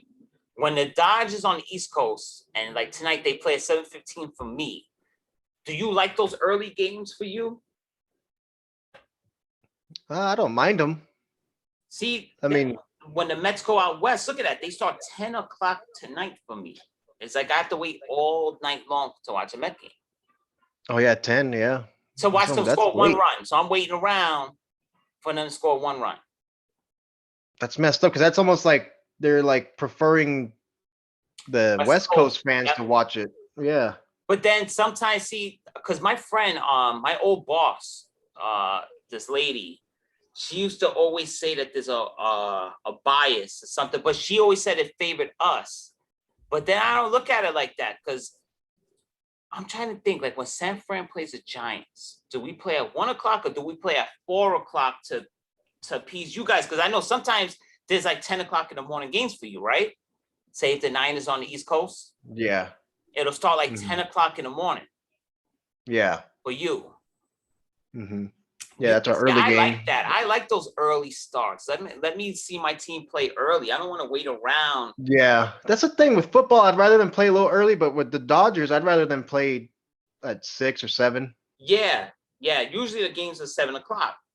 But that's what I like. Say since it's like it's the Padres versus you guys today, like they should meet in the middle. Right. No, we play at 10 o'clock, 10:10. Like why not play at 3 or Right. 4? Yeah, I don't understand that. I hate whenever I hear the Mets on the West Coast, I just hate it because for the time, like 10:10. Come on. Give us like a 9 o'clock start at least. This is 10:10 at night. Yeah, Ain't nobody sitting around. Yeah. And it's not like the Mets score 20 runs a game. So you're gonna sit around and watch them score 1 run? Come on, 10 o'clock at night, dude. I'm like Ron. Oh, the Knicks. Sit Ron. You sat in 20-degree weather to watch them not even score a run. They lost like 4-0. They didn't even score a run that game. But you're sitting there and you're freezing cold. His wife had like hypothermia. She was shaking and stuff. And you're gonna sometimes he don't make sense. well, I mean that's the thing though. You never know. You don't know what your team's gonna do. I've been to games where the Dodgers score like one in like within a couple games. I've been to like multiple games, Mm-hmm. but like say they score one, the next game they go off. Like so you never know, man. You never know what they're gonna do. After the 5th inning, But 20-degree weather though, 20-degree weather. I don't know. Yeah, because where the Mets play, they're right on the water. Where the Mets play, they're like in a marina type. They're like it's all water where the Mets are. So it's like, and the way when you're facing the outfield, the whole outfield is open, and the water's so it right just all there. comes in. So you're just getting that. Even in the summertime, you go there and it's like 95 degrees everywhere else, but Citi Field is like 70 degrees. It's just cold there. So you're gonna. And go when you say 20 degrees, are you saying Fahrenheit? 20 degrees Fahrenheit? yeah, Or Celsius? no, it's like 20. It's 20 degrees less in Citi Field than it would be just in New York in general. Dang, that's I don't know. Because the way it, like, I mean, they're right on the water. They're like in a marina type setting. but like I said last time though, I'd rather go to a cold game. I could probably do a 20-degree weather game. I'd rather do that than a 110-degree game at Dodger Stadium. Oh, just yeah. sitting right there, just No baking doubt. in the sun. Those games suck. Yeah, no, because I remember one time it was like 90 something, 19. Yeah, you get a heat stroke and people can start dying and people, they start convulsing and shit. And I remember it was like 1990 something, and my dad somehow he got tickets to the bleachers in Yankee Stadium, and we went. It was a Yankees against the Orioles, and we went just to go. And I remember we were in the bleachers. It was like 95 degrees, and like after 2 innings, my dad was like, "Let's go." Because that's the thing now. Because for years we would just get whatever tickets, and we wouldn't look at where the sun's gonna be, what time the game is. We just buy whatever. But after I almost had heat stroke a couple of times at Dodger Stadium, I'm like, now when I buy tickets, I'm like, okay, I'm gonna make sure it's in the sun. Yeah. So if we get there, it'll be in the sun for a little bit, but then we'll end up in the shade after an hour. So I try to look ahead. It's funny because like in Citi Field, they always say bring a sweater, no matter how hot it is or whatever. Always bring a sweater because it just gets free. You know what stadium reminds me of that? Where the Giants play, the San Fran Giants. Oh yeah. Because they're like right on the water. I mean, well, that's how it is too at Dodger Stadium. I have a couple pictures where me and Maddie were just like we're freezing. Oh yeah. But those games start off hot, and then as the sun starts going down, it just starts to get super cold, and we're like, "What the hell?" And we didn't bring no jackets because we didn't know. Wow. See, I would never think that. Yeah, LA does that. Like, there's a bunch of games. Like, if you go back and watch, like Vince Scully, you'll be like, and the fog's rolling in. Like, it gets cold and starts to get like muggy out, like towards nighttime sometimes, right there. Wow, I like it though. Yeah. I always play that. I like that kind of weather. Yeah, you're outdoorsman. Mm-hmm. You're like a all the way. frontier. Yep. I You're need to like, live out there in them. I need to live out there in them woods. When are you're you like, gonna come to town and go camping? yeah. I'm waiting on you guys. I'm waiting on you guys. I I'm think it might down. happen soon because we were trying to wait till Zach's basketball season was over. Yeah. No, man, it's a jacked up situation with Zach's basketball because they only played like 2 games this year. And what Because COVID? the first 2 games got canceled because his coach got COVID. The rest of the high school teams in town kept playing, but his school didn't because his coach got COVID or it was a false positive. But Right. so they missed 2 games anyways, and they played 2 games. And then another coach got COVID, so they canceled the rest of his season. He only played 2 games. Oh, he got And screwed you know, out of that thing then. yeah, so now he only has 1 more year next year when he's a senior to Yeah. try to do something with it. He's got to do something. I don't know. He needs to join like a traveling team, some kind of league. I don't know. Go to Especially this day and age, man. something Like that. if he wants to become, if he wants to get out there and do something with basketball, he needs to get out there and start doing it soon. I mean, he knows too, because I mean, all these kids that you watch now on the leagues on YouTube and on whatever, they all got a fight in them. They're all crazy, and there's a bunch of leagues. Like I don't know, it's gonna be hard. And But- basketball is like hitting the lottery because it's what 12, 15 players a team, and it's so Yeah. star driven.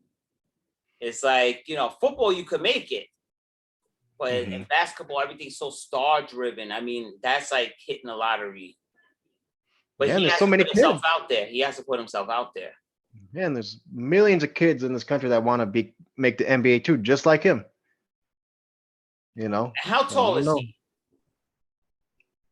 I'm 5'12". Yes. I'm five. So No, you're I'm just 6 kidding. feet. 6 feet. I'm probably like 5'11" and a half. Mm-hmm. And he has a good inch and a half on me now. So he's about 6'1", 6'1" and a half, Okay. almost 6'2". So he's definitely tall enough to at least run point guard. Yeah. But he looks taller than what he is. He He got a good shot on him and everything. Yeah. He He's got a good. jumper. Yep. Quick. I mean, yeah, he's only 6'1", but he could probably lie a little bit like KD does. Say he's like 6'7". Okay. You think Have you heard how he- KD lies about it? They say he's only like 6. How'd they say he's like 7, They say right? he's But he's only 7 like feet. 6'7". Yeah. But they say he's 6'11", KD. Yeah, that's what it is. But he's only like supposedly like really like 6'7" wow. or something. Really? 6'8". Wow. I think it's something way shorter than what he really is. Well, he's shorter than what they say. 6'8", and he's taller than LeBron, right? Because LeBron, How tall is LeBron? 6'8". Let me see. Well, yeah. Well, whatever it is, they say he's actually really shorter than what they have wow. on his sheet. LeBron's 6'9". Okay. I don't know. Yeah, they say he's shorter than what he says. Let me see. Kevin Durant. They have him listed at 6'10". Or no, I think they say he's taller than what he really is. He's too skinny. He needs to gain weight. I know. He doesn't play like that though. So you say he's 6'10", and how tall is Giannis? Let me see. I think he's like 6'9" or 6'10" too. He is 6'11". See, that's the thing. I seen it was a picture, and it said it had Giannis and KD next to each other, and it had their weight, and I think their weights are pretty close too. But KD is all scrawny, and then Giannis is all buff. So it's pretty much like saying, "What the hell? They weigh the same. Why do their bodies look so different?" Yeah, I'm looking at it right now too. I'm looking at that picture. It says Giannis and KD next to each other. And yeah, you can see Giannis is definitely taller and a lot more buff too. See, so that's what I'm saying. They're saying KD isn't as big as they all say. KD looks like 6'8" in this picture. That's what I'm saying. That's what I'm trying to tell you. I see. They've always been lying on his stat sheet, on his on his paperwork. I see what He you're looks saying. tall as hell most of the time, but he's shorter than what they say. Yeah, because DeAndre Jordan is 6'11", and KD's next to him, and DeAndre Jordan looks a lot taller than him. Mm-hmm. So yeah, that might be right. That I might tried be to tell you. Tried to tell you. He just looks tall because he's skinny. I mean, he's tall as Yeah. hell either way. He's tall, but he looks a lot taller because he's skinny. Yeah, he's so skinny. You know, usually players get like bigger as you. I mean, everyone when you get older, you gain weight. But with him, Oh yeah. he just stayed the same. He just Speaking of gaining weight and Ken Griffey, have you seen Ken Griffey lately? he looks like he's bloated, man. Yeah, he's getting all thick. In the wrong places, though. Yeah, like even his head's getting like buff, and Yeah, like he's getting fat looking. And, yeah, he's getting the Barry Bonds going on. yeah. No, Griffey looks like he needs water pills. Like he needs to shed the water weight. Yeah. Yeah, like he's swollen, huh? Yeah, he just looks bloated. Yeah. Speaking of that, have you been working out still? Nah, no. Oh, cause work, huh? No energy, man, at all. Yeah. Because it's a schedule I work too. So it's like I'm tired, I come home, and then if I don't wake up, it's just even for me today to wake up at 1 o'clock was hard to get ready for the show. I was sleeping. Oh man. Are you still trying to lose weight though? Like you want to lose weight still? Yeah, I'm taking some vitamins now actually to get my metabolism going while I'm at work. So I'm gonna tell you something. I found something on Amazon that'll help you. Oh, what is it? The vitamins, GNC? Yeah, and I got this too. It gets your metabolism burning. Okay. And what do? Just put it in like water or make a smoothie or what? No, you just drink it. It's a pill. Oh, okay. So, but the thing is, it's burning. So I'm like just standing there. I'm hot and I'm just sweating because my metabolism really? is like burning. Yeah. Yep. Oh, I should check that out. Yeah, yes, they're good. I like it. It's really good. But I was gonna tell you, I found something on Amazon. My cousin told me about it. What? And so I looked it up, and it's a tea. Mm. They're a bunch of tea bags, but it's Dieters green tea. Okay, then I'm looking it up right now. You got to read the reviews on it. That's what it was. It's funny reading the reviews, but this shit works, man. You got to plan it out though. You can't drink one of these teas before you go to work. There's gonna be a bad shit day at work. You got to wait till you have a day off. Oh, really? What, it makes you go to the bathroom? Yeah, like bad. I mean, I'm looking at the reviews. Yeah, the reviews are crazy. Yeah, because last week we went to the beach and we didn't eat the best at the beach, and I had a beer and I didn't get to work out for like 3 days straight, and I still lost 2 pounds because of the tea. So you were just making runs to the bathroom? The morning we left, yeah, it was a circus over here. And then a couple of nights ago, I was like, man, I'm gonna see what happens. So I put 2 tea bags in the tea, and I woke up from 3 a.m. to 4 a.m. It was bad. You doubled down. Yeah, and it works though, man. Like it cleans you out. Like really, Because they have, which flavor did you have? Because they have the lemon, orange. I just got the regular Dieters green tea. It's super Dieters tea, lemon mint. Then you have natural botanical flavor. Is that the one with it has the girl sitting on top of the cup? It's like a silhouette. It says Dieters drink. Yeah, I see that one too, but that's like in Chinese though. Yeah, that's one I got, the green box. That one, okay. Yeah, it has a silhouette of a coffee or a teacup, and a girl is like kicking back on it. Yeah, that's one I got. Oh, and the prices are really good too. Yeah, it was 9, like just under $10. And yeah, I thought I was only getting 1 box. I thought I was only getting 1 box of 30, but they sent me 3 boxes, so I got 90 packets. You know what? I'm gonna get it right now. Actually, I'm gonna add this to the cart. Yeah, do it. But I'm telling you, you got to plan it. Natural too, it says. Like you got to plan it though. I'm telling you, like either drink one like at night before you go to sleep. So in the morning, you got to do what you got to do. And right. Okay. Yeah. So I'm gonna take or even like those pills and see what happens. Or even like maybe like 3 hours, like 3 hours before you clock out. Yeah. At work, drink one. Then all right. Okay. I'm gonna take. I don't want you to have a bad shit day at work. So you got to plan it. You got to think about it. I'm actually gonna pick it up. I'm gonna pick this up. No, that's what yeah, my cousin sent it to me because I mean, it's funny reading the reviews. I was like, what I'm not going to try it. I'm going to try it. And I ordered it and it works. And, and it's a good tea. It tastes good. Yeah, seeing the reviews and everyone's going crazy about it. Yeah, the one guy on a review in there said he lost 4 pounds in one day. I was like, what the hell? It says it will dehydrate you, so drink lots of water. Yeah, I'm always drinking water and Yeah. stuff anyway. So, yeah, but I would say, yeah, just 1 tea bag a day. You'll be good. You'll notice. You'll see what it does. Well, this guy says it right here, exactly what you're saying. He says, I drink it before I go to sleep when I'm off the next day because it wakes me up shortly thereafter. Yeah. He's on the ball. All right. Yeah. Wow. I'm definitely, I'm going to purchase this. I can't wait to actually try it. Yeah, that's what I'm saying. I was excited when I got it. I was like, let me see if this really works. And it worked. I was like, what the hell? Yeah, some lady, she says that she braced for the worst because she read the reviews. She says she pooped and went down 4 pounds overnight. And how much shit is going on around? My God. No, man, I'm telling you, it cleans you out. Oh my It cleans you God. out. Yeah, because I'll be honest, I don't want to get too detailed, but Yeah. in some of my stool, there was like watermelon seeds, and I haven't had watermelon in a long time. I swear to God. I was like, what the watermelon seeds? I swear to God, because I heard that too, like inside our bodies. Yeah. There's old stool from like weeks and months ago that just get backed up in there. Yeah.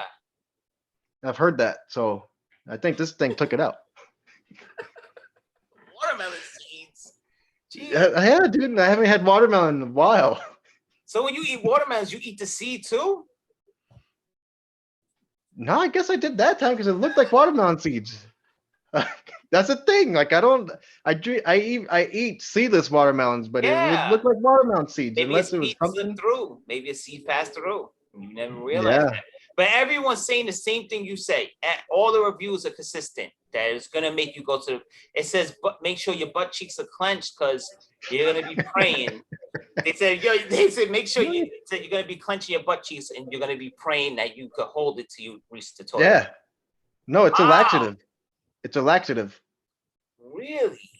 That's what I'm saying. You got to, if you're gonna be home all day one day, do it if you're gonna be at home. But if you got some stuff to do, try to time it. Holy crap! I'm ordering this right now. I'm gonna buy it right now. That's what I'm saying. Like it sounds funny. Like it's funny, but it actually works, and it'll help you lose weight. That's unbelievable. And you know what I've been trying to tell my friend. Because my boss was telling me actually the other day, because I have like this clicking going on in my right knee. As I click, it just pops all the time. Boom, oh yeah. Boom, and I'm in pain. So I'm having like right knee issues for some reason. And maybe this would help alleviate some of that also. Where I wouldn't have to work out like green tea actually does a lot of stuff, I've heard. Green tea itself. It's good for everything. It's good for your hair, your immune system. Yeah. Wow. Try it out. I'm gonna pick this up. Because there was a pill back in the day, I forget the name of it, where you take it and then you go to the bathroom and it was all oil. Like it was supposed to melt the fat inside your body. What the hell? You just poop out all the oil from your body. I forget what that was called. But then people were losing weight, but it was also very unhealthy. Like it was making it was burning up too much of your insides or something. That's crazy. I didn't heard about that one. I forget what it was called. I'm gonna look that up too. Yeah, it was a pill. Oh man, because I remember like a few people I knew took it and they were having a bunch of side effects. Side effects? Fat burning pill. That's the thing with this tea. I haven't noticed any side effects or anything. I mean, it's just tea, but it just makes you poop. But the dehydration thing, you got to watch out for the dehydration. Just watch out for that. Yeah, but like you said, we always drinking water and stuff. So that's the only. Ally. It was called Ally. I never heard of that one. What was it, like a little pill, like at the gas stations? No, it's like Rite Aid. You get a big box and it came with 120 capsules. And yeah, it's FDA approved too. That's the craziest thing. But people, when you went to the bathroom, it was all oil. I've And always wondered about that though. Like, you know, those, it's like an assorted pack of pills that you see at the gas yep, stations or, they have them in that little rack there. yeah, by the cashier. Like, what Yep. is, I don't know. Is it like, is it for men? I don't know. It's, I always wondered though, because there are a bunch of different color, different size Yeah. pills. I'm like, what is it? Well, Vitamins? that's how this one is. The GNC one that I have. It's like that. Oh, it's a bunch different? Yeah. They have a bunch of like, you have Ah, the clear ones. This one right here, celery. The little one at the bottom, that's a celery pill. what the heck? That's crazy. I wonder if Yeah. that's what it is. I wonder if they're just vitamins then at the store. I think that's what it is. I think because this has look at the ingredient list there. Wait, let me try to. Well, that's a lot of stuff. Yeah, you have everything like biotin, vitamin B12, vitamin A, C, D, E, K, chloride, Mm. potassium. And what is that? Just a box? It's a box just full of a bunch of those little tablet? Yeah, it's thing? it's 30-day supply. So you take one a day Oh, okay. and you just, it's supposed to keep your metabolism burning. It has water pills, water pill, zinc. Yeah, it has a whole bunch of stuff. Lycopene is supposed to just make you burn as you're going about your day, calories. Yeah, and you just start sweating just randomly? Just random. Like I was mopping like a little tile the other night, and I was just soaked. And I said, "Why am I so like soaked with to the ass with sweat?" But then I remembered I'm taking a pill, and then I'm adding that other little pill, which looks like a little pepper, like it's like a cayenne pepper looking thing. It's like a little red pill. What the hell is that? That's the Matrix one right there. Yeah, it's a little orange pill, and it has seed extract, caffeine, and something else. And that's all the same one in that bin, or they're different in there? It's all the same one. Yeah. Oh, okay. Take one twice a day, and this is supposed to get you on fire. And it does. Your whole body's on fire. You feel so hot, and you're just soaking with sweat. What? You're not even doing anything. Yeah. That's crazy. But I've been trying Damn. that So I now. wonder how that would be with the tea and then a little run on the treadmill. Can you imagine that? You probably lose a good couple pounds in one day. Have you ever seen, because I know in the military to lose weight, to make weight, and boxers do it too. You ever seen when you put that garbage bag suit on you? Yeah, I do that sometimes. And it works. That actually works. Yeah. I know for a fact that works. You could shed like 6 pounds in one setting. Yeah. But as soon as you drink Yeah. a cup of water, though, that thing goes right, the weight goes right back. Well, you can Most of it, yeah. People always say it's just water weight, but it is true. But you're still burning a lot of it too at the same time. Yes. Yeah, a lot of I mean, people. because you're working out. You're working out. Yeah, you're still moving. You're moving. But because But speaking of that, water's the key to everything. If you just oh drink yeah, for water sure. You or could whatever, you're good. survive off water. Yeah. But finally, I wanted to finally ask you about your military background. Yeah. Yeah. Remember, I've been wanting to ask you about that since like episode 1. Yeah, But always, yeah. It always, I don't know, we always forget or. So Yeah, what happened with that? It was a crazy. You started like right out of high school or what? Like a year and a half after. Okay, so what year was that? Like 2006? That was 2006. Yep. Because my best friend, we started working at a pharmacy together. It was called Eckerd Pharmacy over here, but now it's like Rite Aid. It kind of combined into Rite Aid. And we were there for a few years, and he joined the Marines. So like I kind of seen him going through it, and then he came back, and I was like, yeah, I kind of want to do the same thing, but I don't. And let me ask this too. Like living in New York as a New Yorker and like going through 9/11, because we talked about 9/11 before. Did that kind of have like an impact on your decision? A little bit, because especially I just thought it was cool. Yeah, a little bit, because I remember that when I joined, the night I swore in was the night that Bush was really like pushing that we're gonna win, that we're gonna go to Iraq, and we're gonna. And I remember being a kid seeing like them topple Saddam Hussein's statue. I was really into that whole thing, because 9/11 happened right across I seen it, so Yeah. it was crazy. You knew people who were in the building and survived, and people whose parents got killed and stuff. So, but I mean, I Yeah. wouldn't say like I joined to just 9/11, but Yeah. it played a role. And then I remember him coming home, and I seen the treatment he was getting. And you have the dog tags and your blood type and everything. I thought that was cool. I thought it was cool. And Yeah. I joined the Army because I didn't join the Marines because I didn't like water. So that Oh, was so you joined the Army? I joined the Army because I didn't like the whole water situation stuff. And I joined, it's the same thing. It's the same exact thing. And then we went to South Carolina. I did my training So there. you said the Army is the same thing as the Marines? Yeah, they only have 3 weeks extra, I think, because they're learning they do the swim qualification. Because I've always heard like Marines, how you guys always bash on each other, and they say the Army stands for ain't ready to be a Marine yet. Yeah, it's just water. It's just a water situation. Because we went, it's funny because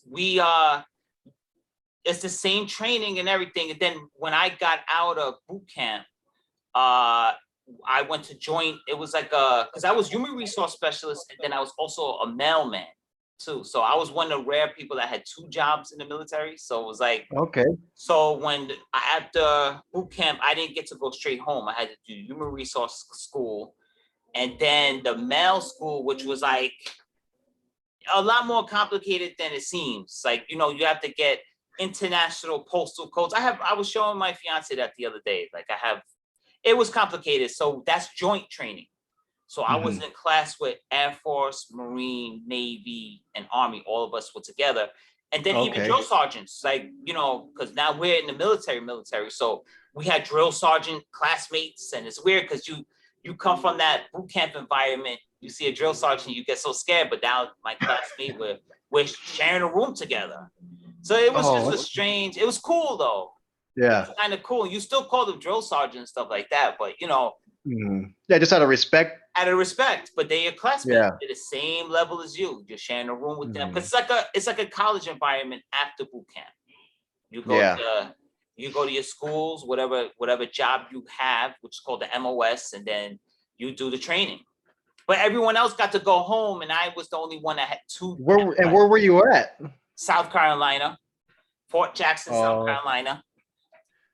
Okay. And then I came here, and then I went 2 bases here. I was in 2 units here. There was a mail unit, which was like, it was far. It was like way, like in the Hamptons, where KD had the meeting with Steph Curry and them. The Hampton 5? Yeah, the Hampton 5. So my unit was like in the Hamptons, which is like really, really, really far. So I was having issues traveling there. So I left that unit, and then I came to a unit in Queens called Fort Totten. And that's where, actually, now that I bring it up, I had 3 jobs in the military, because when I went to Fort Totten, I joined the quartermaster unit. So I had nothing to do with what I was. A quartermaster was like setting up showers, generators in the field. Oh, really? Yeah. So I had to go to school. They sent me to Fort Pickett, Virginia. I had to go through train. I think, what was I there for? A 1 month. It was a 1 month training course, a school. So, but now that, but when you're quartermaster, you also have to do like repairs with you. So if someone got like a hole in their uniform, I had to stitch it up. It was a crazy situation. So I had to learn how to sew for 2 weeks. And then the other 2 weeks was setting up showers, generators, water. So I have 3 jobs in the military. I actually have 3 jobs: human resources, mail, and quartermaster.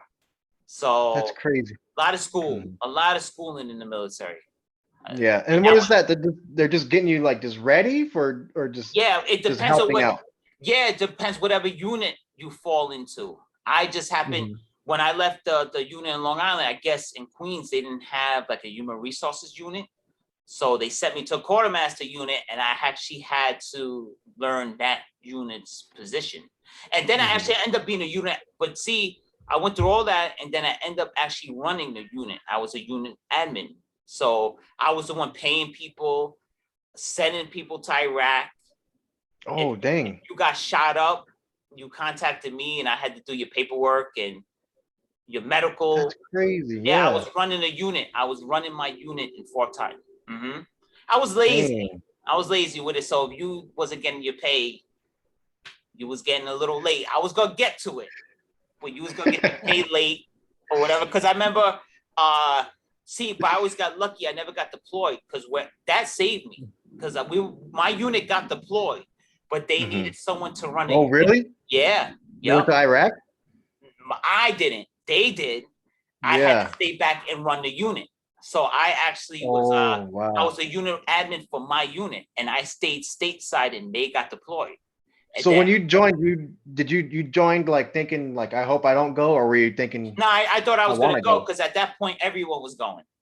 Yeah. Everybody. And then when I was at boot camp, that's when we were running to the problems with Israel or something at that point. And the new thing was we were gonna go to Israel and fight the Palestinians over there. Yeah. That was like the rumor too. And then everyone was getting deployed to Iraq and Afghanistan. But the unit I went to in Long Island in the Hamptons, they had just come back from deployment. And then my quartermaster unit got deployed, but I stayed back to run the unit. That's crazy. And we had I forget his name, and a sergeant, he got shot up in Iraq. And did he make it? They airlifted him to Walter Reed Medical Center in DC or whatever. Yeah, he made it, but he was being a pain in the ass though too, because where's my paperwork for this? Where's this? Where's that? And I was always like putting it off to the side. And then one day I looked up and he's in the office and he's on crutches and everything. Yeah, he's on crutches and he was in the. And I had to do his paperwork and stuff. He was like a little pissed off. Was he mad? Was he mad at you? Like, a little bit. How can you do my paperwork? Where's it at? A little bit. And the thing is, I was new to the unit, so they didn't know me like that. Because when I went to do the school work and all that stuff, they were getting ready for deployment. So when I came back to the unit, they were gone. They deployed. So I didn't really even know him like that. So I had like a relationship with him or nothing. So he was like, yo, my paperwork, and he wasn't playing around. And he got paid. But he got his medical sorted out. And then that was it. Then my time ran up, and I was like, you know what? So how many years was that? Like 3 or 4? 6 years. Oh, 6? 6 years. Yep. I did 6 years in the Army. Damn. Because I was a reserve. But the thing is, when I went to the quartermaster unit, my reserve turned into a full-time job. I was getting paid nice, man. I was a full-time member of I was what they call Active Guard Reserve, AGR. So even though I was in the reserves, I was active duty, being a unit administrator. But it sucked though too, because I would be sometimes like on drill weekend, I was doing 7 days a week. I was there 5 days a week, and then on the weekend we would have drill. So I was like running 7 days, and it was just matter of fact. I remember watching the Giants and Eagles in the playoff game after Plaxico shot himself. I watched it on a drill weekend, and my sergeant was all over me, like, "Oh, she was a pig." I left the Army too because of her, because she was like my boss. It was some lady. She was mean as hell. Oh, you're gonna make me dance with the devil? Whatever. She always had these sayings that I was driving her crazy. I was making her dance with the devil. Calling me out in front of everybody, and everyone coming to my office after like, "Oh, Aldridge, man, we feel bad for you, bro. She's no joke." And she was not like that with me because we worked together all week. So she was like just always taking out whatever frustration she had out on me. And I'm sitting there like, what do you want me to do? I'm a active soldier. Why do I have to participate in the drill? I'm here all week, so why am I drilling? Yeah. It was just but my military career was fine though. We did a lot of traveling, went to Virginia, North Carolina, South Carolina, New York. And so that was around the main time you said for the war in Iraq? Yeah, that was all going on throughout the war in Iraq and Afghanistan. Yep. Did you hear how I seen it like a month ago now that Joe Biden, he's going to start pulling everybody out? Too little, too late. We should have pulled out of there years ago. When I was in, we should never been Iraq in the first place, and Afghanistan, I understand, but we were just like on a witch hunt in Iraq for all those years. It got confusing. Still there. Like for someone like me that obviously didn't serve, it got confusing. Like how many wars are we in right now? Where are we fighting right now? Like I don't know, it was just so much going on to someone like me, you know what I mean? Yeah, then you always heard stuff too, even for us though, because like I had when I was in what was that, postal school? Yeah, I had two dudes actually. We were roommates, and one of the guys, he was from the country. Now, my other boy, his name was Crumple. I still remember him. Him and I are both from Queens because he said, "Oh, you're from New York," and I said, "Queens." Yeah, oh, me too. I got recruited in Queens, and so we hit Mhm. it off right away. And then Yeah. this guy, he was a white guy, and he was like a little older too at the time. And he was like, he had a southern accent and everything. And I remember, I don't know, we were hanging out one night, and he was like, "Yo, you want to hear something crazy?" And I said, "Yeah." And he said that when they were in Afghanistan, that they tracked Osama down. They had him. He said, "We had him." And he wasn't a liar type of dude. He was a quiet guy too. He wasn't the type to just make up stories. And Mhm. he's like, "We had him." He said, and the order came down to leave him alone, that they had tracked him down. They kind of cornered him into some cave or something in Afghanistan. And the order Mhm. came down to let him go. That's what What he the told hell? me. And I said, "Oh, really?" He said, "Yeah." He said, we have him. He said, "But we just don't want to do nothing to him at that time." That's So crazy. that he said it was up to Bush, that Bush wanted to stay in war to make money with the oil. Mhm. But he told me, that's what he told me one night. We went out to eat, and he just Yeah, kind of blurted that out. He said, "We had him." He said, "We have Osama," but that's then I don't know how crazy. true that was though, because then Yeah. we got him in Pakistan. So I don't know. But at that time, that was what, 2008. He told me this story, and he said, "Yeah, we have him. We have him. We know where he's at." So That's you always hear crazy. conflicting And then stuff. we never even saw pictures of him dead. Nah, they just like disposed of him in the ocean or something. Yeah. And Mhm. I I want to don't see a know. picture of something. To me, that was, they botched that. Like, for all the people who fought all those years and served, give us some closure. Say, you know what, our service was right. You know, it Yeah. there was a purpose to how we served. Give us a picture, Mhm. something. But Yeah. it was, so we got pictures of Biggie and Tupac's autopsy, but we don't have a picture of Osama bin Laden. I mean, come on. You know, it's like that. That's I the know. stuff that bothered me. But Yeah. I wouldn't not And serve, because then I still have a lot of friends to this day from the military. So yeah, it's an that's experience, true. and the boot Yeah. camp is no joke. And you know, it's crazy because I'm so I was quiet. always scared of it. I was just scared of Yeah, joining the army and stuff. That's not me. I don't know. really. I remember It's my first night, like, you're in such shock. I remember going to bed and laying there, and everything's pitch black, and you still hear the drill sergeant stuff screaming at you, and there's nothing going on. But it's so that's entrenched in crazy. your head, you hear him yelling and screaming, and there's just nothing Mhm. there. It's Yeah. and I'm so quiet. I never even had a ticket or anything in my life. So for me to go to boot camp, I'm like, I'm That's already what a I'm good saying. person. I'm Yeah. like, you know, yeah, I've been through boot camp, man. I've been through boot camp. It's a crazy, That's crazy. crazy. Well, man, I Yeah, don't know. I'd always wanted to ask you about all that, and I always just never got to it. But a I don't lot know, of, 6 years. yeah, yep. I signed the reserve You said you contract. could have went longer though if it wasn't for Yeah, the first sergeant the was one really getting lady. on me. Yeah, Yeah. and then it was the you know, I was getting older too, and I didn't want the uncertainty of when we gonna go to war. And because when I was in the army, it seemed like we were trying to pick fights with everybody. I'm like, yo, calm down. I don't want to get deployed. I mean, Yeah. but like Mhm. if you were infantry or something like that, you got sent.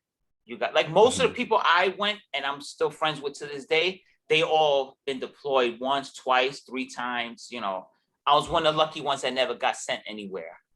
Yeah. But I did That's stay crazy. stateside and ran a unit and stuff like that. So Yeah. got You promoted still have your dog really tags, or you fast. still have all your dog tags and everything My set mom up? has my dog tags. Matter of fact, the last time Mhm. I was over the house, I tried to get the dog tags from her. I think she lost them. And that's why Oh she ain't no. giving them to me. But I was like, "Mom, can I get my dog tags?" And she was like, "Hell no, you ain't getting your dog tags back." But my mom has my dog tags. So Or so you think. supposedly, that's what she says. Because I remember I did give them to her. But I Mhm. think I want them though. I want my dog tags, man. But I think she lost them. And she's saying she has them put away. That's Oh just man. my theory behind the whole situation. Because I don't even see her wearing them. Like, can I see the dog tags? Matter of fact, I'm going over the house Yeah. tomorrow. I'm gonna say, "Mom, Jared wants the dog tags." So Yeah, so I want to see him. And she gonna say, fuck him. But then, but yeah, I'm gonna say, yo, Jared wants to see the dog tags, man. But You I have should talk pictures like of me in that. my uniforms and stuff like that. I have my Yeah. uniform. I still have all my stuff is in my closet. I have all my uniforms. I still have my medals, all my schoolwork from the trainings and stuff like that. So, Mhm. That's matter of crazy. I fact, have I my have a dad, picture or I have on my my grandpa. Facebook of me in the sewing class that I was telling you about. You see me next to the sewing machine. I'm like, meanwhile, I don't know what the hell I'm doing. But you know what? Real quick story with that. I didn't know what I was doing in the sewing class at all. I went to the school and I just could not get the hang of the sewing machine for some reason. I just could not do it at all. So they could have failed me, and then they would have sent me back, and I would have had to do the class again. So, Yeah. or maybe they would have made me change units or something. I don't know, because I was a quartermaster unit. So the guy was older. He might be like the Colonel Sanders from KFC. And he was like, he said, Aldridge, after this class, stay behind with me. And he pretty much took the test for me. Like, he kind of sold it. You have to sew a certain amount of things, and that's how you pass. And he kind of sat there with me. And I mean, it's old news now, but he kind of did it for me. He kind of took the test for me, and I was He able. was like showing you, he's like, you gotta sew it like He was this, and like, then you like do it that, and then like this, and by he the time was he was like, done showing you, it was all done. yeah, he was like pretty much like, do it so you could say you did it, but he was guiding me Oh, to okay. do it, and he kind of sewed it for me because you had to sew patterns. There's like different patterns you had to sew, and he kind of did it for me. And I remember he was like, it was the strangest thing, and he pulled me aside at the end of the class, and he said, "What are you doing living in New York?" And I was like, "I don't know. That's where I'm born and raised." And he said, "You're just such a nice guy." He said, "You don't rub me like someone's from New York City." He said, "You got to get out of New York because you're too good for New York." Oh, no That's way. what he told me. That's what he told me flat out.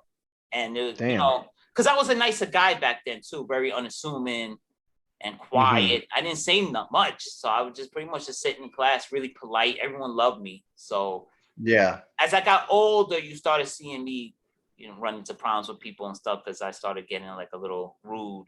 But I remember he pretty much said that to me. He said, "You're too good for New York. You don't need to be there.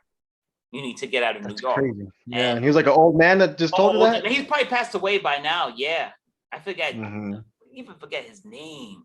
And pretty much, but he passed the class. But that now I had to do the generator part. Now that I was good with. I was running the generator, had the showers going, the water was clean. I'm a water purifier. My water skills is crazy. So you could live out there in the mountains and figure out the water situation if you needed to? Yeah. I had the water situation. I was rerouted the way I had the shower set up. The water was flowing. There was no calcium buildup. There was nothing. My water was grade A water. It had a good filtration. I was like the water boy the filtration, everything was running smooth. There was even some alkaline in my water. That's crazy. My water was on point. What'd you do? Like rerouting like the PVC pipes, or I don't even know. There was some pipes. I have pictures of it. I have pictures of me with the generator. Like, whatever I did, it worked. Whatever I did, it worked though. And I passed because you had like they will start the timer, and you kind of had to run. You had to set everything up in a certain amount of time, and I that was easy for me. That was easy for me. Then I ended up going. After we graduated, I went to Virginia, got kicked out the hotel and stuff. That was a whole nother scene. But there was some stuff going on there. I got kicked out the hotel. You got kicked out? Got kicked out the hotel because I'm part black. So we used to go to reunions down south with my black family. And I remember seeing this guy, he knew my family, and he was selling a book from my Aunt Dorothy Height. She's on Google and stuff. And matter of fact, on her birthdays, Google has her as the image. Oh, really? It has a stamp and everything. Yeah, it's my Aunt Dorothy. That's my great grandma. You posted about that all the time. Yeah, I'm always talking about it. So I seen him. He's selling her book in the lobby. And I approached him. I said, "Oh, I remember you from the reunions." And he pretty much called me a liar and said I was acting black. You said he was there with your family too the other time, or? Yeah, I remember him from the family reunions. So he was always around. And then when I seen him in the hotel lobby, He pretty much said I was lying. And I said, look, man, because in the book, when you open up the book, she says this is dedicated to my sister, which is my great grandmother, and her husband, Daniel Aldrich. And that's my great grandfather. So I'm like, Yeah. look, he's talking about my great grandfather. I'm Aldrich. I'm Philip Aldrich. And he pretty much called me a liar, and a scuffle ensued. And I was Oh, out of the hotel room that night. So well, I probably would too. If someone's trying to make money off my family's name and they're calling me a liar or call me a something. liar, basically called me a white boy, and said I was making Yeah. up Black history. I said, why would I make that up? I said, what do I get out of that? My boy Yeah. Young, my boy Dre Martin, I'm friends with him on Facebook until this day. Mm. He was there and he grabbed me and he was yelling at me though. He's like, why do you care what people say? I said, bro, because that's my family. I think he kind Yeah. of thought I was lying too. Like I'm just gonna make up a rant. I said, if I'm gonna lie, I will say I'm related to Martin Luther King or somebody, Malcolm X. Why would I just make Dorothy Height related Yeah, I mean, to it's her? like, to some people it doesn't sound like that big a deal, but I don't know, when some people say It was like, a "Oh, big deal. you don't look like your family, or you look white, you don't look like those people in your Right. family." Like, I don't like that. I don't like hearing that. That's like if you're related to Frida and you see something like that and people say, no, you're white, you're not Mexican, you would be pissed off. But this guy Yeah, like was the other there. day, I knew him. my wife was telling me at work, someone thought she was white until they heard her start talking Spanish, but she was telling me like it was like a joke, and I didn't laugh. And I was like, I don't think that's funny. Like, Not funny. you don't look white. Like, don't No, let people. I don't think they were trying to be mean or malicious about it, but I was like, don't take it as like a joke. Like this, to me, it's not funny. it's not I funny don't know. at all. Yeah, And I remember I because she got doesn't kicked look out white the at all. hotel. My wife, she don't look white at all. So just the fact that someone's No. like, "Oh, I thought you were white. I didn't know you knew Spanish." I don't know. It's different to me. To me, I don't like it. See, we get But she down was to the laughing about nitty it. gritty, I think. She could take more jokes than I can, but We get down I to don't the know. nitty gritty. I think we Yeah. take things real. We take it on a Mhm. personal level. Yeah, I do it. Sometimes I shouldn't, but we do. I knew the dude, but I knew him. I seen him when I was a kid all the time. And I was like, why would I lie that I know you? I said, who the hell are you? But I was also drinking, to be fair, though. I had some drinks in me. Oh, And it turned into a situation. yeah. So the fact that he was just saying that that's not your family because you don't look black. Right, that I was trying to be Yeah. black. Like he was offended thinking I was trying to be black. I said, Mhm. for that, I would just act like I'm Spanish then, because I look Spanish. So for that, I would just Yeah. pretend like I'm Spanish. If that was the case, why would I go the black route for? But it was a Yeah. situation, and I spoke to my family about that. I called my dad about it. He was like, "Look, just let it go." I said, "Yeah, but What did he have like a whole thing of books he that he had was a just whole selling? table of like Black history books and my aunt's book. Matter of fact, the next episode, I have a signed copy from her. I have her signature and everything. And I was telling him that at the time. I'm like, I have that book signed from her. Yeah, you got to show me. Next episode, No, did he have one book on the table, or was it multiple of it was hers? multiple books of like different Black figures. But how many of your? He had a family? stack. He had like 5 of them. It was like a stack, and then when they stack it up, and then you had the top one. And I said, "Oh, this is my Aunt Dorothy," and he went on a tirade. I know how you just said your dad said to just drop it. If that would have, I don't know, looking back at it right now, I would have. If that was me, I would have grabbed the books and ran off. I'm like, you ain't making money off my family. I'm gone, and I would have took them. Yeah, and I tried to explain to him I had a signature book and everything. I said I would not be making this up, and he thought I was lying. I told him, I said, "Remember the family reunion like 4 years ago that you was there? Yeah, you wasn't there. I don't remember you. It was just like a big." So is he part of your family, the guy? He's like, yeah, he must. I don't know if he's exactly like a family friend or something. Like a friend of the family. He was there. I remember seeing him around on multiple occasions in Washington D.C. and in Virginia. I remember seeing him, and it just so happened I bumped into him in the lobby, and he was selling books, and he went crazy. He just thought I was lying. I said, "Bro, why would I lie about that?" I was like, it just makes, and I was naming family members that he knew and everything, and he still thought somehow I was lying. You know what happened? He was on that Black Power tip, and he just couldn't accept the fact that I had more Black history than he did. That's all it was. Yeah. It was a pride thing. I had a shaved head, maybe. I don't know what it was. I don't know what was going on. He didn't think I was. So you guys got into a little scuffle in the lobby, kind of like Tupac that one night, and yeah, but I didn't think that's like me saying I'm with my friend Dre, who was there, who's Black also, And I didn't wake up the next day like, oh, Dre set me up. You know what I'm saying? It was like, I didn't think Dre set me up. You understand? Like that's No, I'm talking about the Vegas lobby. Oh, the Orlando Anderson situation. Yeah, that's like Dre beating him up, and then I don't know. I gotta wrap my head around that one. But Tupac always had a situation that he always came out on the losing end of it. But yeah, you could. I guess it. I mean, it is what it is.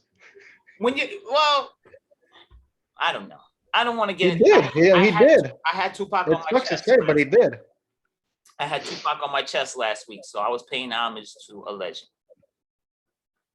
His birthday is actually September. In about a week and a half. June something. Yeah, they're having a big party for him in California. Actually, his 50th birthday. I think he would have been 50. Yep. His cousin, Lloyd Black or whatever his name is, he was saying that they're having a Tupac birthday bash somewhere in California for his 50th birthday. I didn't hear about that. Yeah, I'm more on Tupac than you think. But I'm always looking for. I couldn't tell. No, you would never tell. No, I'm an interesting person, my brother. No. But I'm gonna send you stuff. I always said I'm gonna send you stuff, and I never do. But I'm gonna send you some stuff. I'm gonna send. I know, and I even told you the last time too. I was like, "Hey, you're supposed to send me these things from the other episodes." I sent you the Ed Lover. I sent you the Ed Lover though. I did send you the Ed Lover. Oh yeah, and I watched it. Yeah, I actually watched a lot of that one. That's when I started. That's when I told you, like, he just sounds like a hater, man. Like, but that was his close friend though. I don't think they were that close though. He's saying that Tupac never says that or makes it look like that. But he did bring up something. If that Yo MTV rap sing, he said that Tupac was incriminating himself and he put his hand over his mouth. That is an episode. No, yeah, because that's even on Tupac Resurrection, the DVD. He was like, my big mouth, and then it shows him grabbing him and covering his mouth. Because his big mouth got him in trouble a lot. Yeah. Because he's always talking crap, and I guess Ed Lover I guess he was looking out for him, so he covered his mouth. But I don't think they're as close, though. I don't buy that, because I'd never really heard of him. And you see how he was talking about Stretch and stuff. He said that out of all of them, he was the corny one. He was like, these dudes were killers. He said, I was the corny one of the group, and I was the corny. He said Tupac didn't know what he was talking about. But maybe you're right. Maybe he wasn't so close, because I never heard Tupac mention Ed Lover before. That's what I'm saying. Right? And I know a lot about Tupac, and I don't know. This guy just sounded like a hater. Just like the stuff he was saying in that video was just like some of the stuff didn't need to be said, but he said it anyways, just to sound like he was salty. Like I know Stretch is associated with Tupac. I knew that off the top. Oh yeah. That I know was his close friend, but I never heard of Ed Lover being involved like that with him. Yeah, because I had always seen that video too of him putting his hand over his mouth, but I never knew that's who he was. I never knew that was Ed Lover. I mean, who is he? He's just a hater. I'm gonna send you the Tupac cousin. I think his name's something like Lloyd Black, and he was because you know who I don't like for some reason is Danny Boy, because Danny Boy always seems salty for some reason. Like he's always like making up that he said Tupac's mother was sleeping with all the producers. That's why Tupac was putting out stuff so fast because Tupac's mom was sleeping with everybody. Yeah, some crazy stuff. That guy that guy fell off though, didn't he? Like in the 90s, he Danny Boy. Yeah. Yeah, he's not really. Yeah, he's not relevant. No. But I never heard that either. I never heard that about Afeni. Yeah, I'm gonna send it to you because Danny Boy, he does interviews like every day, and so it's Tupac related for some reason. So see, he's just like another Ed Lover. He's just some hater trying to just stay relevant and get some kind of recognition talking about Tupac. Keefy D, the same thing, always saying that how you kill somebody and then you're just roaming around freely. I don't know how that works, but right, you admit you killed the dude. Yeah.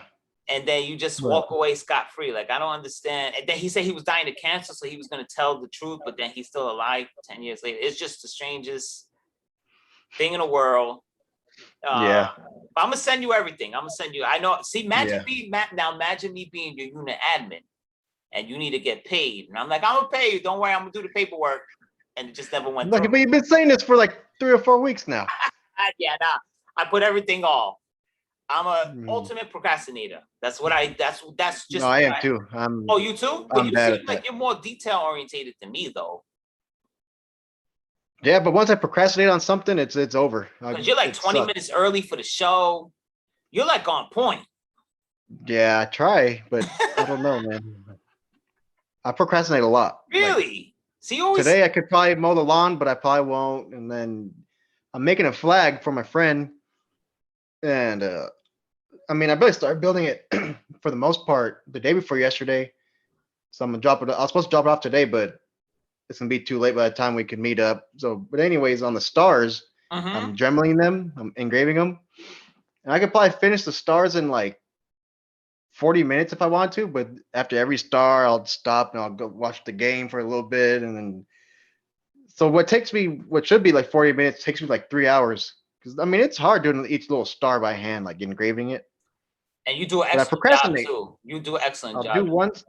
Yeah, I'll take my time with this one, but Mhm.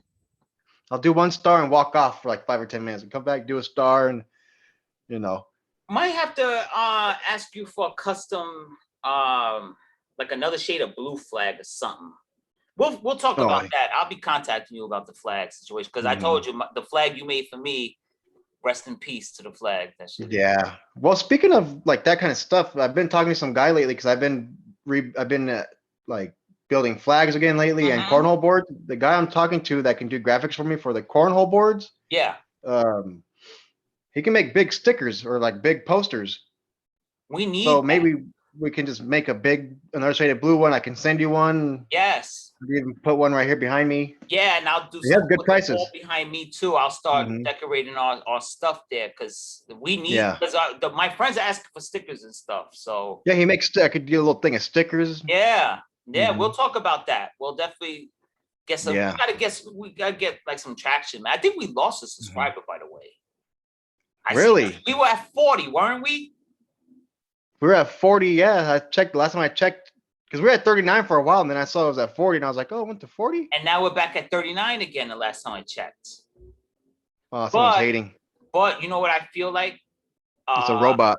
you know what happened? No, you know what happened is that my son was watching it, the show, and he has subscribed, and it's not his mom. Mm. I feel like the mom's family unsubscribed so he wouldn't see the show. So I think that's what that's about. Wow. Yeah, I'm Mm. 95% certain that's what it's about because I was thinking Yeah. Well, about because it. if you go on if you look at our stats or whatever it is, Yeah, our account on your laptop, you can see the subscribers' names on there. you can. Oh, you can. Yeah. Hmm. Let me see subscriptions because I'm on our channel. How do you see that? You go through like settings, It should be somewhere up in there. It's channel somewhere. stats, and features. Yeah, because I Maybe feel under. like that's exactly what happened. I feel like that's Mhm. exactly what happened because I was thinking about that at work because stuff like that irks me, and I'm like, why? How do we lose a subscriber? I said, I wonder who the hell it was. But it's that Yeah. I put two and two together because I had asked the mom. I said, Alan's been watching the show. Oh no, he missed the last couple episodes, and I said, there you go. I was like, Yeah. they unsubscribed him. Like now it makes sense. Now Huh. it makes sense. I was like, it's one Mhm. subscriber too. I said they unsubscribed him, but I could be wrong. I could be wrong. I don't want to make uh False accusation. yeah, I don't want to make accusations, but Yeah. 95% certain that's what happened. Well, yeah, the last time I checked, we lost a subscriber, and I was like, something happened because now we have we have 39. We have 39 subscribers. They do have fake accounts so that subscribe to a lot of YouTube channels. So maybe it was like a robot or a fake account, and YouTube found it Ah, and deleted it. you're right. Here's the list right here. Yeah. Uh, Do you know your son's account name? You be able to find him on there. No, but I was sure he would be using like one of his cousins or something like that. Hmm. And yeah, I'm not seeing anything it's them. It's them. But I don't want to make accusations. Yeah. But yeah, we're gonna get our subscribers up. We're gonna get that up. Yeah. And it's weird not being live right now. It is. We didn't go live. I'm gonna try to get a thumbnail. Yeah, yeah. Oh, okay. I think I got it. You got the ring. Gotta put my ring in there. You want me to do it again so you can hold your biggie up? Yeah. Put my biggie up. Yeah, there we go. The best, great, the GOAT. The GOAT. I don't know about the GOAT. I think Tupac's the GOAT, man. I don't know. Tupac, he to this day, his songs still make me like emotional, depending on what song it is. The song still give me chills. Doesn't matter how many times I listen to him. If he is the GOAT, it's because he did a lot more than just music. He was a good actor, great actor. He was more involved socially with the people, and he cared more about the people. So if he's the GOAT, it's revolutionist. Yeah, he was out there in the streets talking about what he's seeing. Yeah. And I don't know. I like that. To me, he's the best. I don't. And he was real too, as far as like if he was your friend, he was your friend. There was no fake about him. Everything was real. It was legit. Unless he thought you crossed him, like Biggie. Yeah, like Biggie. Yeah, but he knew it wasn't Biggie though. But I understand that he needed something. He was one of those dudes where he needed to hate someone. It's probably like one of those things, like when you're in an argument with someone and you kind of like you say something wrong, but you're already so mad about it, like you don't want to backtrack and lose the argument, so you just keep going with the thing like that you know was a lie. That's probably what happened. He was like, I'm already in too deep. I got to keep going. Yeah, because I remember something when Biggie looked at him or something in LA and said, what's wrong with you? Why are you acting crazy? He said, I'm just trying to sell records. So I think that too. I think it was a business decision too, and everything. It was an East Coast, West Coast thing at the time. I can't hold the list. He was great. He might be the GOAT. Maybe when the body of work and what he proved, what he did for the Black community and stuff. Yeah, he probably is the GOAT. As far as that, like outside of music, yeah, he did a lot more. Yeah, he had like a handful of movies, like at least like 7 or 8 movies, and good movies too. Made like he was really three or four songs a day. Yeah, pushed out countless albums like so fast too, and they all had hits on it. Out there in the ghettos and hoods, trying to make changes, and people didn't like it. Oh yeah, I think Impact. He definitely impactful stuff. He's probably the biggest rapper of all time, and definitely was making an impact. He was the best. Especially being born from a Black Panther. Black Panthers, yup. He grew up rough, which I really didn't know. Like supposedly he didn't have clothes, and it was he was homeless for a while, and it was rough. See, Biggie kind of grew up different. Biggie had a solid mom with a good job. He was more. That's the thing too, though. Like, yeah, Tupac did have it like that, but then he also still went to that school of the arts. Yeah, when he's only Black kid. When he was acting a little suspect. I guess that is where he met Jada Pinkett. But yeah, still like that school don't look cheap. But he was still there as a kid. That's the thing. Yeah, so that's the thing. Yeah, he was just good at everything he touched turned to gold. So. Except for his first album. His first album. He was smart. He was a smart guy. He didn't talk.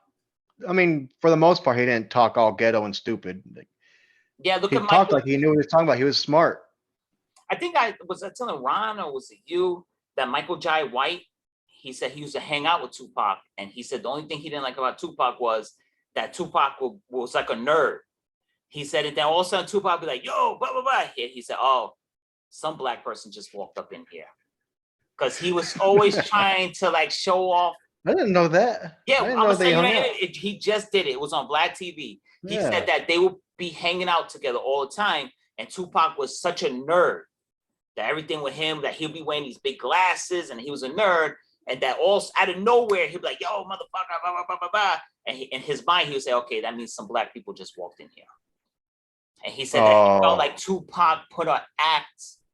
When he put up a show. I've noticed.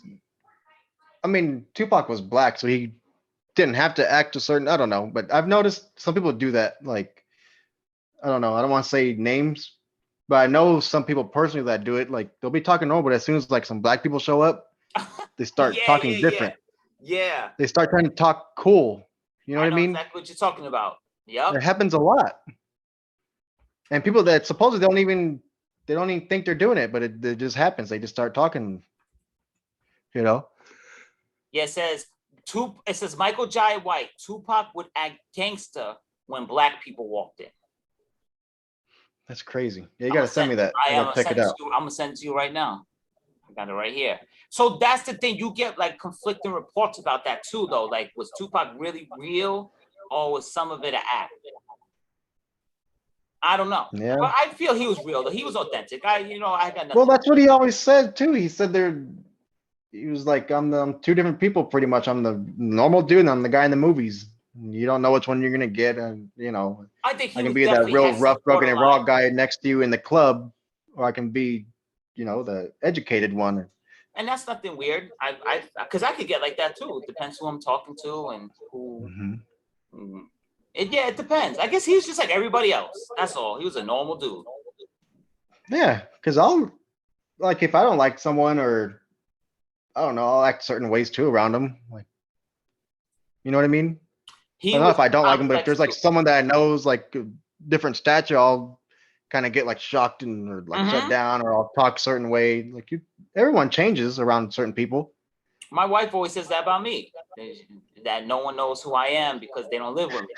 That everyone loves me at the job because I'm so nice at the job, but behind closed doors, I'm somebody else. So yeah, I guess Yeah, that's just normal stuff. that's how I am. Like going out of town or something. It didn't happen this time, but I'll get like road rage. I'll be all pissed off, cussing at people, flipping people off, and Oh, oh you no, I did? didn't flip this. I did get road. It wasn't road rage. I kind of applaud myself. This kid was on our ass, dude, like tailgating us, and we're going like Yeah, 70 miles per hour on the highway. yeah. And then like the car's going the opposite way. Finally cleared up, so he started passing next to me. And as he's going by, I speed up a little bit to be next to him, and so I started waving at him. But if it would have been Okay. like if it would have been a couple years ago, I'd have flipped him off though, and I would have kept speeding up, not let him back in the lane. I would have had him get a head-on collision or something. I can't even imagine with road rage. Oh no, I used to get it really bad. Like, yeah, I haven't got it too bad lately. You're a particular person. You believe in the rules. I just hate dumb drivers. Like for some reason, Yeah. I'm a magnet for dumb drivers. Like people coming out of their lane, almost hitting me in my lane, or like someone almost running a stop sign and almost hitting. Like I don't know. Roads are Every day scary, it's something man. different. It still happens. I still run into dumb drivers, but I just ignore it. You So I know? notice the more you pay attention to the dumb drivers out there, the more you'll see it, and the Yeah. more accidents you see or hear about. I don't know. It's just weird. It's a magnet. It's weird. Well, speaking of that, did you get your license over there in New York? Oh no. I don't No. drive. Nah. I never tried Didn't to you drive. post? Didn't you post a picture not long ago of you in the car? Yeah, I think I was in the passenger seat though, wasn't I? Oh no, I don't think so. I think the camera must have flipped it. Made it look like I was driving, but nah. Yeah, that was like I think like 3 or 4 weeks ago, and it was a white car. I was in a white car. I think it was a white car. I forget, but I know you were inside a car and it looked like you were driving. Looks could be deceiving, my brother. Yeah. Nah, it wasn't me. Nah, the wife does all the driving, man. Yeah, because I she's the never one who tried. drove. Because she's the one who drove to my house, right, from Yeah. LA. Yup. Mhm. Like that 3 hour drive. And it was pouring too. It was pouring. Pouring. Oh yeah. It never rains. Does she drive a lot over there? Yeah, everywhere. Yeah. She drives to work every day and stuff. And she works in New Jersey, so she's back and forth. Yeah, 'Cause I remember I was thinking about that. I was like, man, I don't know if they drive at all over there in New York. And He's a so I was warrior. like scared for you guys. I was like, they're gonna drive over the Grapevine from LA because LA and Grapevine people drivers, they're a different breed. They're freaking dumb. It's rough. So I was But it kind of all worried. I was like, desert. damn, It was all desert we were driving through. by the Grapevine, yeah, kinda. It was all Yeah. desert and Mountains. yeah, mountains. Yeah, a lot of Mhm. cactuses and just the rain. It was just rainy like crazy that day. Yeah. The weather. And I was gonna say, I told you already too, but on the last, was it when Todd was on, and you were talking about how you came to Bakersfield? I wasn't on obviously, but I remember I was tuning in. I was like sliding through after you guys had already uploaded it. Yeah, How you said you were like, I went to Vegas, but there was nothing there. I spent a year there one night. Yeah, that's what you said. But remember, I told you, man, like I live like right where Bakersfield starts. So you Yeah. came to my house, but you didn't see nothing. No, I just do that for entertainment purposes. Yeah, that's what everybody. And that's the thing too, though. Like everybody makes it seem that's how Bakersfield is. Everyone says there's nothing out there. It's just desert and oil field rigs. Mm-hmm. But it's not. Like if once you get into the town's actually pretty big. Yeah, next time I go there, we'll check it out because I do want to. Yeah, we gotta get you In-N-Out. Remember we were supposed to get you In-N-Out burger, but we forgot. We forgot. Mhm. And it was late too, if I remember. Yeah, and I had a barbecue. Remember, I burned all that meat. I mean, it wasn't too burned. No, the food was good. The food was good. Yeah. The drinks were on point. Oh yeah, we had some beers. What was that one that your wife wanted me to get? Was it the was it a margarita? No, it was a beer, but it was like a Modelo. start with a P. No, it was a different one. It was like a Dominican beer. Presidente. Yeah. The Presidente. Yeah. That's because that's all they drink over there is Presidente. I have to try that one. It's good. Her cousin, every time he sees me, he says, "Say Presidente," because he gets a kick out of me saying Presidente. So he don't know English. So he's always like, "Just say Presidente." And I say, "Oh, Presidente." He laughs and laughs. He thinks it's so funny. Yeah. Presidente's everywhere. But you don't drink beer often, huh? I really don't drink at all. That's the funniest thing about me. I don't drink at all. That last time you were here in town, it was probably the last time you drank or what? Yeah, pretty much. Yeah. The last time I was at your house is the last time I probably drank anything. I don't drink. Dang, really? Nah, I'm like the most sober person you'll ever meet. Ever. Yeah. I'm just like ultra sober. Maybe that's what I used to be like that too. I used to be like that too until Elena was born. Yeah, then the sobriety goes out the window. No, I'm just kidding. I don't want to blame her. I was sober until I got on child support, and then that all went out the window. Yo, stay away from that child support, my brother. That's the main thing. Oh yeah. Stay away from that child support. Well, next time, whenever we do go camping, you might have another beer. We will. No, when I'm with you guys, I'm gonna enjoy myself. I'll enjoy myself. I miss. We need to figure that out. Though we need to get that going soon. I need to. Yeah, and I need to tell James. Crazy, James, I don't know. Yeah. Just having you on the show, man. I do, and I'm happy we're back together again. And yeah, we do have to definitely talk to James because he's the one we're waiting on. It's him. Talk to James about the camping situation. I'll talk to him. I think next Saturday I'll be good on the show, but then what is the 16th? The weekend of the 16th, we're gonna be in Vegas. Let me see, what day is that? Nice. Yeah. I want to go to Vegas so bad, man. It's been a while since I've been there. Yeah, I haven't been there in a couple years too. It'll be the 19th. So I'll be on the 12th next week, but then the 19th, we might not go, but we already got the hotel reserved and everything. So okay. I hope we go. I mean, the wife wants to go. She's never been to Vegas. So then maybe we could do a show during the week that week then. That's all. Or whenever you can, we'll make up the show whenever. Yeah. And then so you're gonna go see Tupac's the intersection and stuff where he got laid to rest. Flamingo and Koval. Yes. Where everything caught up to him. Yeah, and it's actually his birthday weekend, so that's kind of, to me, that's cool. I'm gonna be out there taking pictures on the intersection with the shirt on. I'm gonna have the Tupac shirt. You're gonna have the one I had, like James, where he had Biggie next to him, or it's gonna be just the plain one. I don't want to wear no Biggie stuff. Especially hell no. I'll get shot right there. Oh man, Biggie was all love, man. Come on, look. I know. Look at the crown, though. You see, he's wearing a crown. Look, that's the king, brother. That's the king. That's the thing. He put that on himself, so that just makes it all for naught right there.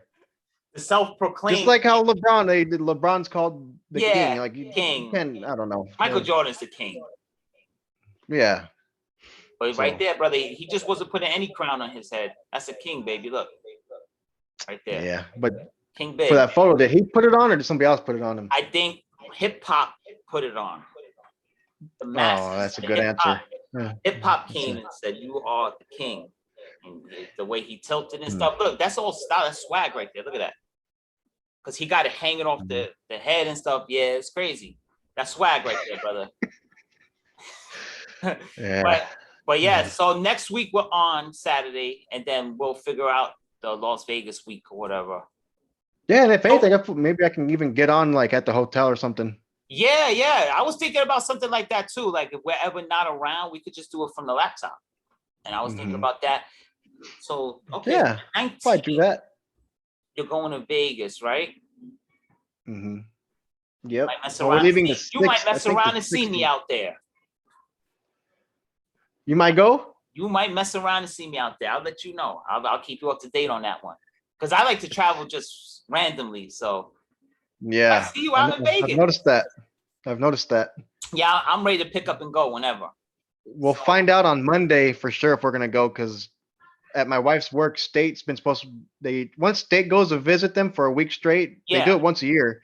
And once state gets there, no one can go on vacation or nothing. okay. So, and Okay. they've been saying they're gonna go for like the past month and they haven't went because they've been going to the other facilities. Mm-hmm. So I hope with my luck they go this Monday. Because if they go next Monday, then that means we ain't going to Vegas. Okay. Okay. Because she won't, yeah, she'll have to stay at work. So So, you let me know. But then if we don't go to Vegas, if I don't make it, then we'll definitely plan the camping trip. no, the camping thing's for sure. I gotta tell James what the hell, because He's he talks always about it nonstop. He's messaging me every day about camping stuff and backpacking. I'm like, I told yeah, him finally, I was like, dude, we just gotta make a date already. All we do is talk about it. yeah, and he's ghost hunting and stuff in the process. Like, let's get this camping thing down, and then you can go hunt for EVPs. And because he messes me, he wants to go to There's Bigfoot up there. the New York. He wants to come out here. There's a haunted hotel, the Chelsea, that he wants to go see. Mhm. So I say, yeah, come to New York. We'll go visit it together.